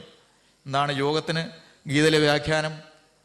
ഗീതയിൽ എടുത്തെടുത്ത് പറയുന്നതാണ് സമഭാവന, യോഗഭാവനയാണ്. അവിടെ ദുഃഖ സുഖ അഥവാ ദ്വൈതഭാവങ്ങളൊക്കെ നഷ്ടപ്പെടുന്ന ആത്യന്തികമായ സുഖദുഃഖങ്ങൾ ഒടുങ്ങിയിട്ട് കിടുന്ന സമഭാവന ഉണ്ടാകുമേ. അതുകൊണ്ട് ഇത് തന്നെയാണ് യഥാർത്ഥമായിരിക്കുന്ന ആധ്യാത്മിക മാർഗം എന്ന് പറഞ്ഞു കൊടുത്തിട്ട്, ഇത് നേടിയെടുക്കാൻ എന്താണ് മാർഗം? എന്താണ്? വിഷയധ്യാനത്തിൽ മനസ്സിനെ ഈശ്വര മാർഗത്തിലേക്ക് പിന്തിരിച്ചിട്ട് ഈ മോക്ഷമാർഗത്തിലേക്ക് നയിക്കാൻ മനസ്സിലെ അഹമ്മകളെ മാറ്റണം. അതിന് ഏറ്റവും നല്ല മാർഗം അമ്മേ ഭഗവാനിൽ അചഞ്ചലമായ ഭക്തി ഉണ്ടാകും. എന്താണ് ഈ ഭക്തി? ഭക്തി എന്നൊക്കെ പറയുമ്പോൾ നമുക്ക് ഒരുപാട് കാര്യങ്ങൾ പറയാനും കാണും. മോക്ഷസാധന സാമഗ്രിയാം ഭക്തിരിത്യഭിധീയതേ, അല്ലല്ലോ ഭക്തിരേവ ഗരീയസി. ശ്രീ ശങ്കര ഭഗവത്പാദർ എടുത്തെടുത്ത് പലതും പറഞ്ഞിട്ടാണ് പറഞ്ഞത്. മോക്ഷസാധനങ്ങൾ നേടിയെടുക്കാൻ പല സാധനങ്ങളും ഞാൻ ചർച്ച ചെയ്തിട്ടുണ്ട് മോക്ഷമാർഗത്തിൽ. അങ്ങനെയുള്ള ആ സാമഗ്രികളിൽ ഭക്തിരേവ ഗരീയസി, ഏറ്റവും ശ്രേഷ്ഠമായിരിക്കുന്ന ഭക്തിയാണ്. പക്ഷേ ഭക്തി എന്താണെന്നറിയണ്ടേ? അവിടെ ഭക്തി എന്താണെന്ന് മറന്നുപോയിട്ട് കാര്യമൊന്നുമില്ല. കുളിച്ചുകൊണ്ടും കുറിയിട്ടുകൊണ്ടും നാരായണ നാരായണ എന്ന് മുഴുവൻ എഴുതിയ ഒരു മുണ്ട് പുതച്ചതുകൊണ്ടോ ഇല്ലെങ്കിൽ വേഷം കെട്ടിയതുകൊണ്ടോ ഇല്ലെങ്കിൽ അത് ചെയ്തുകൊണ്ടോ ഇത് ചെയ്തുകൊണ്ടതോ രാവിലെ പോയി ദണ്ഡ നമസ്കാരം ചെയ്തുകൊണ്ടോ ഉച്ചയ്ക്ക് പോയി ഒന്നുകൂടെ ദണ്ഡ നമസ്കാരം ചെയ്തുകൊണ്ടോ ഇല്ലെങ്കിൽ അത് ചെയ്തുകൊണ്ടോ ഇത് കൊണ്ടോ അത് കഴിഞ്ഞോട്ട് വരുമ്പോൾ പഴയതുപോലെ സ്വാമി ഗംഗയെ കുളിക്കാൻ പോവില്ല. സ്വാമി ഗംഗയെ കുളിക്കാൻ പോയപ്പോൾ ഒരുപാട് രാഗദ്വേഷങ്ങളുമായിട്ടാണ് പോയത്. ഗംഗയുടെ കരയ്ക്ക് ചെന്നു. ഒരു വസ്ത്രങ്ങളൊക്കെ അടിച്ച് കരയ്ക്ക് വെച്ചാണല്ലോ നമ്മൾ കുളിക്കാൻ ഇറങ്ങുന്നത്. ഒരു തോർത്ത് മുണ്ട് കൊടുത്തുകൊണ്ട് കുളിക്കാൻ ഇറങ്ങി. അപ്പോൾ സ്വാമിയെ ചുറ്റിപ്പറ്റി 1000 രാഗദ്വേഷങ്ങളുണ്ടായിരുന്നു. സ്വാമിമാർക്കൊന്നും തോന്നുന്നില്ല. സ്വാമി അല്ല, ആരൊരു മനുഷ്യൻ എടുത്തുകൊണ്ടാൽ മതി. ഗംഗയിലായതുകൊണ്ട് കഥ പറഞ്ഞാൽ സ്വാമി എന്ന് പറഞ്ഞു പോയെന്നേ ഉള്ളൂ. സ്വാമിക്ക് 1000 രാഗദ്വേഷങ്ങളുണ്ടായിരുന്നു. രാഗദ്വേഷങ്ങളാകുന്ന പക്ഷികളെല്ലാം കുളിക്കാൻ ഇയാൾ ഗംഗയിൽ മുങ്ങാൻ പോയപ്പോൾ നേരെ പറന്ന് അടുത്ത മരത്തിലോട്ട് കയറിയിരുന്നു എന്നാണ്. രാഗദ്വേഷം മുണ്ടല്ലേ അഴിച്ചു വെക്കാനൊക്കെ, രാഗദ്വേഷങ്ങളെ അഴിച്ചു വെക്കാനൊക്കത്തില്ലല്ലോ. മുണ്ടും ഷാളും ഉടുപ്പും സഞ്ചിയൊക്കെ കരയ്ക്കോട്ട് വെച്ചു. എന്നിട്ട് രാഗദ്വേഷങ്ങളെ അഴിച്ചു വെക്കാനൊക്കെ തന്നെ മുങ്ങാൻ പോയപ്പോൾ രാഗദ്വേഷങ്ങൾ നനയായിരിക്കാൻ അവരെന്ത് ചെയ്തു? അവർ പറന്നടുത്ത് കടമ്പ് വൃക്ഷത്തെ കയറിയിരുന്നു. കാളിയമർദ്ദൻ നിന്ന് പോയ കടമ്പ് വൃക്ഷമല്ല, ഗംഗയുടെ കരയ്ക്കൊരു കടമ്പ് വൃക്ഷത്തിലൂടെ കയറിയിരുന്നു. കുളിച്ചിട്ട് സ്വാമിയാർ കയറി തോത്തി മുണ്ടെടുത്ത് കൊടുത്തപ്പോഴേ അവർ പഴയ സ്ഥാനത്തേക്ക് പറന്നു വന്ന് പുറത്ത് പറ്റി സ്വാമിഞ്ചു പോരുകയും ചെയ്തു. അപ്പോൾ ഇതുപോലെ രാഗദ്വേഷങ്ങളെ മാറ്റാൻ നമ്മൾ ശ്രമിക്കുമ്പോൾ എന്താണ് വരുന്നത്? രാഗത്തിനെയും ദ്വേഷത്തെയും തിരിച്ചറിയണം. ഗംഗയെ കുളിക്കുകയും കുറുകിടുകയും ക്ഷേത്ര ദർശനം നടത്തിയും യാഗാതികർമ്മങ്ങൾ അനുഷ്ഠിക്കുകയും സ്തോത്രപാരായണം ചെയ്യുമ്പോഴും നാമസങ്കീർത്തനം ചെയ്യുമ്പോഴും ഭാഗവതം വായിക്കുകയും ഭാഗവതം വിചിന്തനം ചെയ്യുമ്പോഴും ഭാഗവതം പ്രഭാഷണം നടത്തുമ്പോഴും ഭാഗവതം ശ്രദ്ധിക്കുമ്പോഴും എന്തെല്ലാം ധാർമ്മിക കാര്യങ്ങൾ നിങ്ങൾ ചെയ്യൂ, അവിടെ എല്ലാം ചിന്തയോടുകൂടി ചെയ്യൂ. വിചാരമാർഗത്തിൽ തന്നെ നിൽക്കണം. വിചാരമാർഗത്തിൽ ഉത്ഗതി വരാത്ത ഒരാൾക്ക് ഒരിക്കലും സത്യം സാക്ഷാത്കരിക്കാൻ ഒക്കില്ല. എത്ര എടുത്താണ് ഭാഗവതം ഇത് പറഞ്ഞിരിക്കുന്നത്. ഇതിനെ സഹായിക്കാത്ത ഒരാളും ഈ ജന്മത്തിൽ നമ്മളെ സഹായിയല്ല. ഗുരുന്ന സസ്യാത് സ്വജനോന്ന സസ്യാത് എന്ന് പറയുന്ന അത്ഭുതകരമായ ശ്ലോകം ഈ വാദത്തിൽ എഴുതി വെച്ചിരിക്കുന്നു. രഘുഗണ സംവാദത്തിൽ ഭരതയോഗീശ്വരൻ ആ രഘുഗണ മഹാരാജന് പറഞ്ഞു കൊടുത്തിരിക്കുകയാണ്, ഈ അന്തിമമായിരിക്കുന്ന മരണവസ്ത്രത്തിൽ നിന്ന് ഒരു ജീവനെ രക്ഷിക്കാത്തതായിരിക്കുന്ന ഒരാളും രക്ഷകനല്ല. അങ്ങനെ ഒരു ഗുരുവാണെങ്കിൽ ഗുരുവല്ല, അമ്മയല്ല, അച്ഛനല്ല, സ്വജനമല്ല. പോരാ, അങ്ങനെ ഒരു ദൈവമാണെങ്കിൽ അയാൾ ദൈവവുമല്ല എന്ന് തള്ളിപ്പറയാൻ ചങ്കൂറ്റം കാണിച്ചതാണ് ഭാഗവതം. ഇതാണ് ശാസ്ത്രത്തിൻ്റെ കഴിവ്. നമ്മൾ ഭാഗവതത്തൊക്കെ വെറും കേവല പുരാണങ്ങളിൽപ്പെടുത്തി നമ്മൾ കാണരുത്. ഭക്തിയുടെ ഉന്നതമായ ഭാവത്തിൽ നിന്നുകൊണ്ട് താത്വികമായ ഔന്നത്യത്തിലേക്ക് നമ്മൾ ഉയരണം. ഇവിടെ എന്ത് പറഞ്ഞു? അമ്മേ, ഭക്തിയാണ് വേണ്ടത്. ഏത് ഭക്തി? ഈ ഭക്തി എന്താണ്? സ്വസ്വരൂപാനുസന്ധാനം ഭക്തിരിത്യഭിധീയതേ. മോക്ഷസാധന സാമഗ്രികളിൽ ഭക്തി ഏറ്റവും ശ്രേഷ്ഠം. പക്ഷേ ഭക്തി എന്താണ് തിരിച്ചറിയണം. കേവലമായ ബാഹ്യപ്രകടങ്ങളിൽ ഒതുങ്ങാതെ സത്യസന്ധമായി സാക്ഷാത്തായിട്ട് ഈശ്വരസ്വരൂപം അറിയാൻ വേണ്ടിയുള്ളതായ എല്ലാ രംഗങ്ങളിലും മനസ്സ് വിജൃംഭണമായെന്ന് ഈ പ്രാപഞ്ചിക വിഷയങ്ങളിൽ നിന്നും മനസ്സ് വിരക്തമായി അതിൽ മാത്രം കേന്ദ്രീകരിച്ച് ഭഗവാനെ മാത്രം സർവത്ര ആരാധിച്ച് മനോഗതി അവിഛിന്ന. ഏകാശത്തിൽ ഉദ്ധവർക്ക് ഉപദേശം കൊടുക്കുന്നിടത്ത് ഭഗവാൻ പറയും, മനോഗതി അവിഛിന്നമായ ഒരു ഗതി ഭഗവാനിലേക്ക് ഒഴുകണം. അതാണ് അമ്മയെ ഭക്തി എന്ന് പറഞ്ഞിട്ട് ഭക്തിയുടേതായ മർമ്മങ്ങളൊക്കെ അവിടെ വിശദമായി ചർച്ച ചെയ്തു കൊടുത്തു സജ്ജനങ്ങളെ. എന്നിട്ട് ഭക്തിയുടെ മാർഗങ്ങളൊക്കെ പറഞ്ഞു കൊടുത്തിട്ട് ഇനി അമ്മയ്ക്കൊരു രഹസ്യം കൂടെ അറിയണ്ടേ? എന്താണ് ഈശ്വരൻ, എന്താണ് ഈ പ്രപഞ്ചം? ഇതറിയാൻ വേണ്ടിയാണ് സാഖ്യശാസ്ത്രം ചുരുക്കി അവിടെ പറഞ്ഞു കൊടുക്കുന്നത്. അല്പസമയം കൊണ്ട് അതിൻ്റെ കാര്യങ്ങൾ നമുക്ക് ചിന്തനം ചെയ്യാം. അമ്മ ഈ കാണുന്ന ഈ പ്രകൃതിക്ക് കാരണമായി നിൽക്കുന്ന ഒരു വസ്തുവുണ്ട്, അതാണ് പുരുഷൻ. ഇപ്പം പ്രകൃതിയെന്നും പുരുഷനും എന്ന് പറയുന്നതാണ്. ഇപ്പം ഗീത തുടങ്ങിയ ശാസ്ത്രങ്ങളിൽ 13-ാം അധ്യായത്തിൽ വരുമ്പോൾ ക്ഷേത്രമെന്നും ക്ഷേത്രജ്ഞനെന്നും പറയും. ഓരോ ശാസ്ത്രങ്ങൾ ഓരോ രീതിയിൽ അതാണ് ചർച്ച ചെയ്യുന്നത്. ഈ പ്രപഞ്ചമെന്ത് അഥവാ ഈ പ്രകൃതി എന്ത്, ഈ പ്രകൃതിക്ക് നിദാനമായ കാരണവസ്തുവായിരിക്കും പുരുഷൻ എന്ത് എന്ന് എണ്ണി സാഖ്യാനം ചെയ്ത് പറഞ്ഞു കൊടുക്കുന്നതുകൊണ്ട് ഈ ശാസ്ത്രത്തിന് സാഖ്യശാസ്ത്രം എന്നൊരു പേരും കിട്ടി. നമുക്ക് ചുരുക്കി ഒന്ന് നോക്കാം. എന്താണ് പ്രകൃതി എന്നറിയുമ്പോൾ പ്രകൃതിക്ക് നിദാനമായിരിക്കുന്ന പുരുഷനെ അവിടെ അറിയാം. ഈ പ്രകൃതി അമ്മയെന്ന് പറയുന്നത് നോക്കൂ, ഈ കാണുന്ന പ്രപഞ്ചത്തിൽ പഞ്ചഭൂതങ്ങളുണ്ട്. എന്തൊക്കെയാ പഞ്ചഭൂതങ്ങൾ?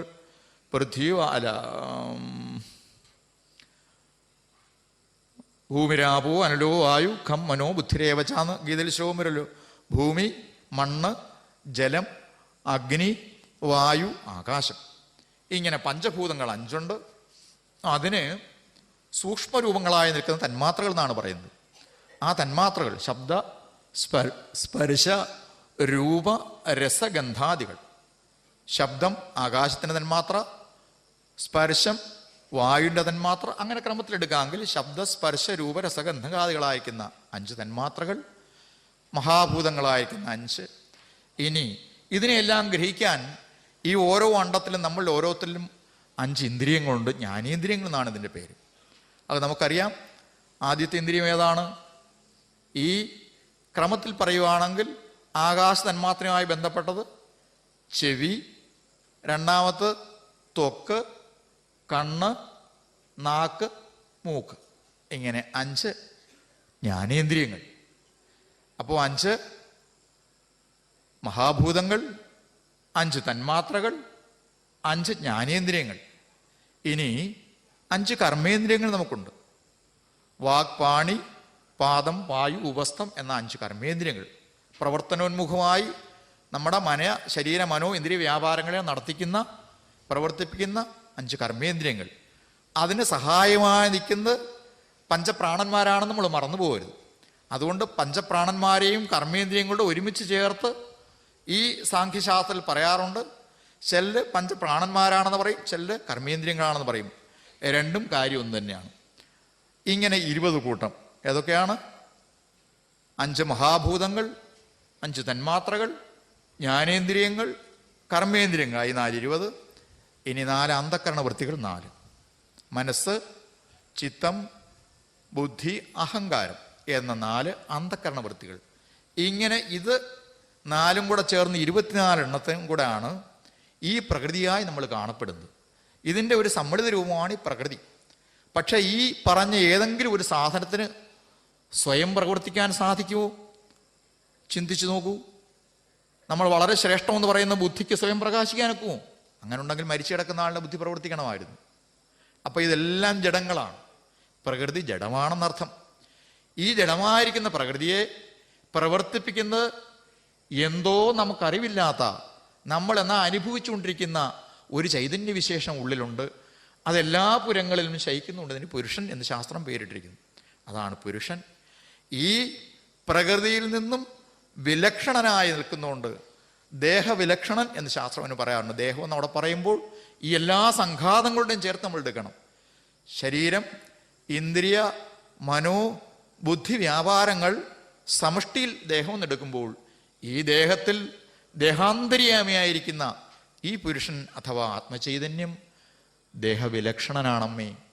ആ ദേഹവിലക്ഷണനായ ആത്മാവിൻ്റെ സാന്നിധ്യത്തിലാണ് ഇതെല്ലാം നടക്കുന്നത് എന്ന് പറഞ്ഞിട്ട് ഈ ആത്മാവിനെ സാക്ഷാത്തായിട്ട് അറിയുന്നതാണ് യഥാർത്ഥമായിരിക്കുന്ന ജീവിതത്തിൻ്റെ ധന്യത. അത് സാധിക്കുമ്പോൾ ഈ പ്രകൃതിയുടെ നശ്വരതയെല്ലാം ബോധ്യപ്പെടും. അതനുഭവവേദ്യമാകുന്ന തന്നെയാണ് വാസ്തവത്തിൽ ഈ ജീവൻ്റെ ആത്യന്തിക ദുഃഖനിവൃത്തി അഥവാ മോക്ഷം എന്ന് പറയുന്നത്. ഇനി 24 തത്വങ്ങൾ പറയുന്നിടത്ത് 25ാമത് കാലത്തിനെയും ഒരു തത്വമായി എണ്ണുന്നുണ്ട് ചില ശാസ്ത്രങ്ങൾ. ചിലത് അതിനെ അംഗീകരിക്കുന്നുമില്ല. കാലം എന്നൊരു ധർമ്മം നമുക്കെല്ലാം അറിയാം. നമ്മളാരും കാലത്തിനെ കണ്ടിട്ടുണ്ടോ എന്ന് ചോദിച്ച് പറയാൻ ഒക്കില്ല. ഭഗവാൻ ഗീതയിൽ വാക്ക് ഉപയോഗിച്ചിട്ടുണ്ട്, കാലോസ്മി, ഞാൻ കാലമാണ്. അപ്പോൾ ഭഗവാൻ തന്നെയാണ് കാലമായി നിൽക്കുന്നത്. അവിടെ പറയുന്നു 11ാം അധ്യായത്തിൽ. കാലത്തെ ആർക്കും അറിഞ്ഞുകൂടാ. ഒരു കുട്ടി ജനിച്ചു, ഇല്ലെങ്കിൽ ഒരു മരം വെച്ചു, ഒരു തൈ കൊണ്ട് ഒരു വിത്ത് കൊണ്ട് കുഴിച്ചിട്ടു.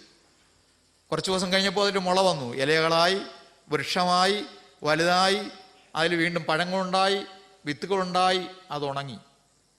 5 6 കൊല്ലം കഴിഞ്ഞപ്പോൾ ഇത് സ്വയം നശിച്ചു. ഇതിനെയൊക്കെ വളർത്തി? ഇതിനെ വളർത്തിയതാര്? ശോഷിപ്പിച്ചതാര്? ഇല്ലാതാക്കിയതാര്? ഇതൊക്കെ കാലം അല്ലേ? കാലത്തിൽ ഇതെല്ലാം സംഭവിക്കുന്നു. ഇങ്ങനെ കാലം എന്നുള്ള അദൃശ്യ ശക്തിയുണ്ട്. അതും ഈ പ്രകൃതിധർമ്മത്തിൽ തന്നെ ഈ സാഖ്യശാസ്ത്രം പെടുത്തുന്നു. ചിലർ അതിനെ ഒഴിക്കുന്നു. 24 തത്വങ്ങളായിട്ടും 25 തത്വങ്ങളായിട്ടും പറയുന്ന 2 കാര്യങ്ങൾ ആധ്യാത്മിക ഗുരുക്കന്മാർ പറയാറുണ്ട്. എനിക്കതിനെപ്പറ്റി പൂർണ്ണമായി നിങ്ങളുടെ അഭിപ്രായം പറയാൻ സാധ്യമല്ല. എന്നേക്കാൾ ഇത്തരം കാര്യങ്ങൾ വിചിന്തനം ചെയ്തും പഠിച്ചും ഇരിക്കുന്ന ഞാൻ എൻ്റെ മനസ്സിൽ വന്ന കാര്യങ്ങൾ പറഞ്ഞു എന്നേ ഉള്ളൂ. 24 24, എന്തായാലും 24 ആയാലും 25 ആയാലും ഇതിനുള്ളിൽ പരമമായിരിക്കുന്ന ചൈതന്യസ്വരൂപമായിരിക്കുന്ന പുരുഷനെ അറിയുന്നതാണമ്മേ യഥാർത്ഥമായിരിക്കുന്ന തത്വമെന്ന് പ്രകൃതി പുരുഷ ഭേദം ഉപദേശിച്ചു കൊടുത്തിട്ട് ഇതിന് സഹായമായുള്ള മറ്റൊരു മാർഗമാണ് യോഗമാർഗം. യോഗമാർഗം എന്ന് പറഞ്ഞാൽ മറ്റൊന്നുമല്ല, ഇവിടെ ധ്യാനമാർഗമാണ് അവിടെ പറയുന്നത്. അഷ്ടാംഗയോഗം നമ്മൾ കേട്ടിട്ടുണ്ട്. അഷ്ടാംഗയോഗത്തിലെ 8 അംഗങ്ങളാണല്ലോ. യമം, നിയമം, ആസനം, പ്രാണായാമം, പ്രത്യാഹാരം, ധാരണ, ധ്യാനം, സമാധി. അഷ്ടാംഗയോഗത്തിൻ്റെ ധർമ്മം എന്താണെന്ന് ചോദിച്ചാൽ ധ്യാനം തന്നെയാണ്. പ്രാപിക്കേണ്ടത് എന്താണ്? സമാധിയിലാണ്. അപ്പം സമാധി പ്രാപിക്കാൻ ധ്യാനം ഉറയ്ക്കുവാണ് വേണ്ടുന്നത്. വിശേഷിച്ച് ഏറെ ധ്യാനനിരതരായ മഹത്തുക്കളിരിക്കുന്ന ഈ സദസ്സിൽ ധ്യാനം പറയേണ്ട കാര്യമില്ല. ആ ധ്യാനത്തിൽ ഉറപ്പുവരാൻ വേണ്ടിയാണ് അതിന് മുമ്പിലത്തെ 6 അംഗങ്ങളും. ഏത്? യമം, നിയമം, ആസനം 3, പ്രാണായാമം, പ്രത്യാഹാരം, ധാരണ. ഇത് 3ഉം ഇതിന് തടസ്സങ്ങളായുള്ള 6 കാര്യങ്ങൾ, 6 മുട്ടുകൾ നമുക്കുണ്ടെന്നാണ് കാബലത്തിൽ പറയുന്നത്. അത് ഏതൊക്കെയാണ് ചുരുക്കി ഒന്ന് പറഞ്ഞേക്കാം. യമം, നിയമം, ആസനം. ഇന്ദ്രിയങ്ങളെ ഈ മാർഗത്തിന് തടസ്സമായുള്ള കാര്യങ്ങൾ കൊണ്ടുവരാൻ പഠിപ്പിക്കുന്ന അഥവാ സഹായിക്കുന്ന പ്രക്രിയയാണ് യമം കൊണ്ട് ചെയ്യുന്നത്. അപ്പോൾ ഈ യമം, നിയമം, അപ്പോൾ ഇന്ദ്രിയത്തിനെയും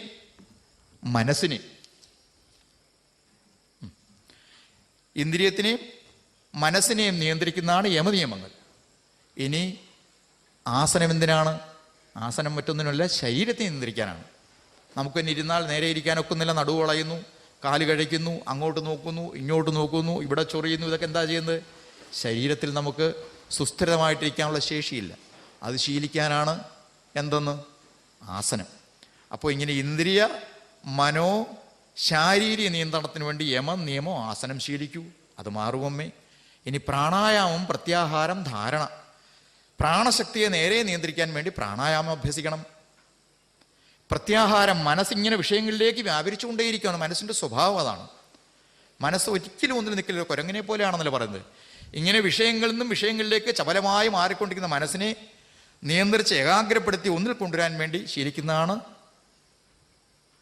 പ്രത്യാഹാരം. അടുത്തത് ധാരണ.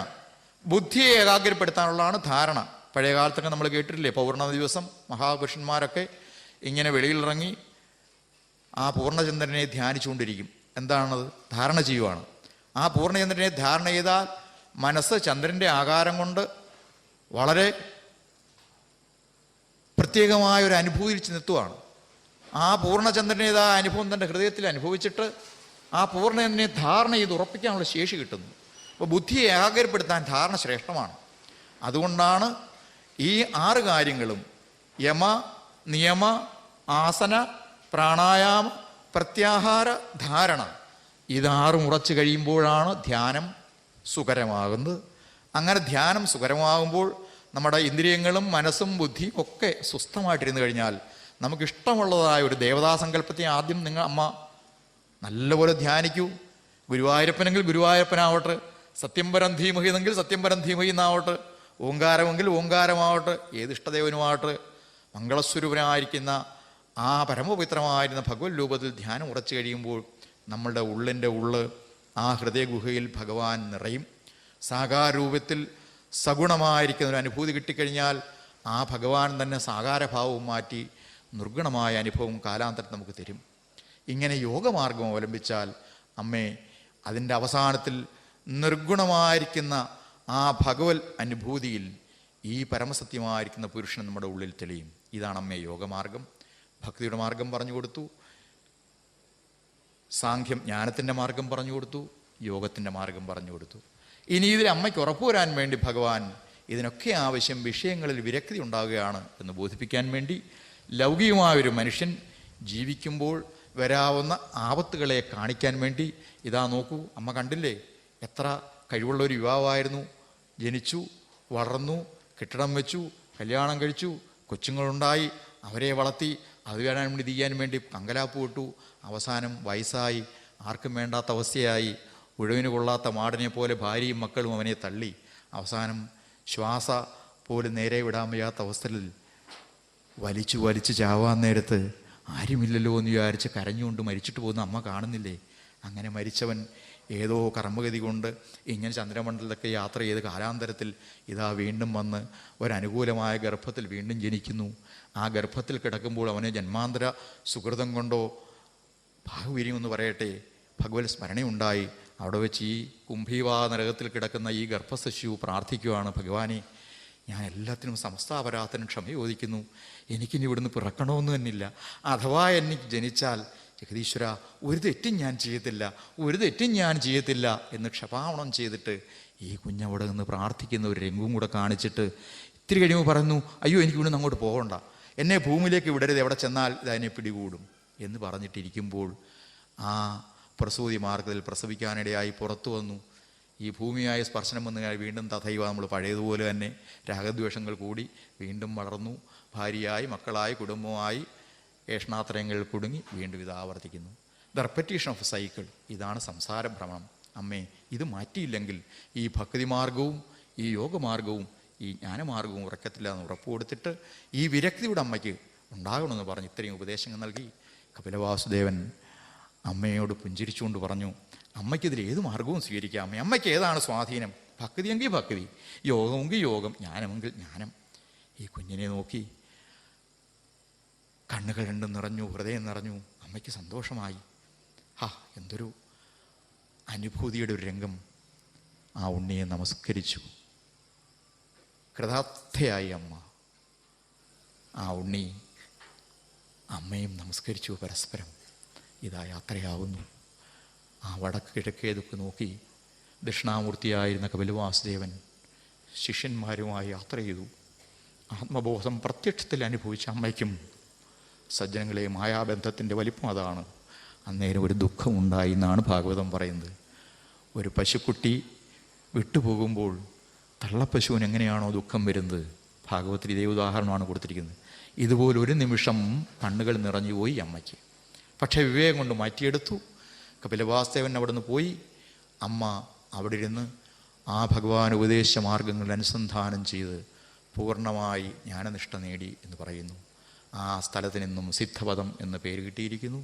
ഇന്നും കപിലമൂർത്തി നമ്മളെയൊക്കെ അനുഗ്രഹിക്കാൻ ഈ ലോകത്ത് ഇതാ അവാച്യമായ അനുഭൂതിയോടുകൂടി ചിരഞ്ജീവിയായി നിലനിൽക്കുന്നു കപിലവാസുദേവൻ എന്നാണ് ഈ പ്രകരണം കൊണ്ട് പറയുന്നത്. ഇതാണ് കാപലത്തിൻ്റെ ഒരു ചുരുങ്ങിയ രൂപം. വളരെ പരിമിതമായി നമ്മൾ ചില കാര്യങ്ങൾ ചർച്ച ചെയ്യുമായിരുന്നു. എന്തെങ്കിലും ന്യൂനതകളോ പാകപ്പിഴകളോ ഉണ്ടെങ്കിൽ സജ്ജനങ്ങൾ അതൊക്കെ പൊറുക്കണം. ഈശ്വരൻ നമ്മളെയൊക്കെ അനുഗ്രഹിക്കട്ടെ. എന്തു കുറവുകളുണ്ടെങ്കിലും ഭഗവാൻ ലഹൈതുകിയായ ഒരു ഭക്തി നമുക്കൊക്കെ ഉണ്ടാവുമെങ്കിൽ ഭഗവാൻ നമ്മളെ കൈപിടിച്ചുയർത്തി ഈ ജ്ഞാനമാർഗത്തിൽ കൊണ്ടെത്തിക്കും എന്നുള്ളതിന് ഈ വക്താവിനൊരു സംശയവുമില്ല എന്ന് ഈ മഹാസദസ്സിന് മുമ്പിൽ വളരെ ആദരവോടി എളിമയോടി പറഞ്ഞുകൊണ്ട് ഈ വാക്കുകൾ ഉപസംഹരിക്കുന്നു. എല്ലാ ഭക്തജനങ്ങൾക്കും ഇതിൻ്റെ സംഘാടകർക്കും പ്രത്യേകം എൻ്റെ ഹൃദയത്തിൻ്റെ ഭാഷയുള്ള നന്ദി രേഖപ്പെടുന്നു. എനിക്ക് ഇതിന് ശക്തി തന്ന കരിമ്പുഴ ശ്രീ ശിവശങ്കരാശ്രമവും അവിടുത്തെ ഗുരുനാഥന്മാരും ഒക്കെ ഗുരുപരമ്പരയും സ്മരിച്ചുകൊണ്ട് ഈ വാക്കുകൾ ഭഗവത് പാദങ്ങളിൽ സമർപ്പിക്കട്ടെ. ഓം കായേന വാചാ മനസേന്ദ്രിയൈർവാ ബുദ്ധ്യാത്മനാ വാ പ്രകൃതേ സ്വഭാവാത് കരോമി യദ്ദിൽ സകലം പരസ്മൈ നാരായണായേതി സമർപ്പയാമി. ഹരി ഓം തത്സത്. ശ്രീ ഗുരുഭ്യോ നമഃ.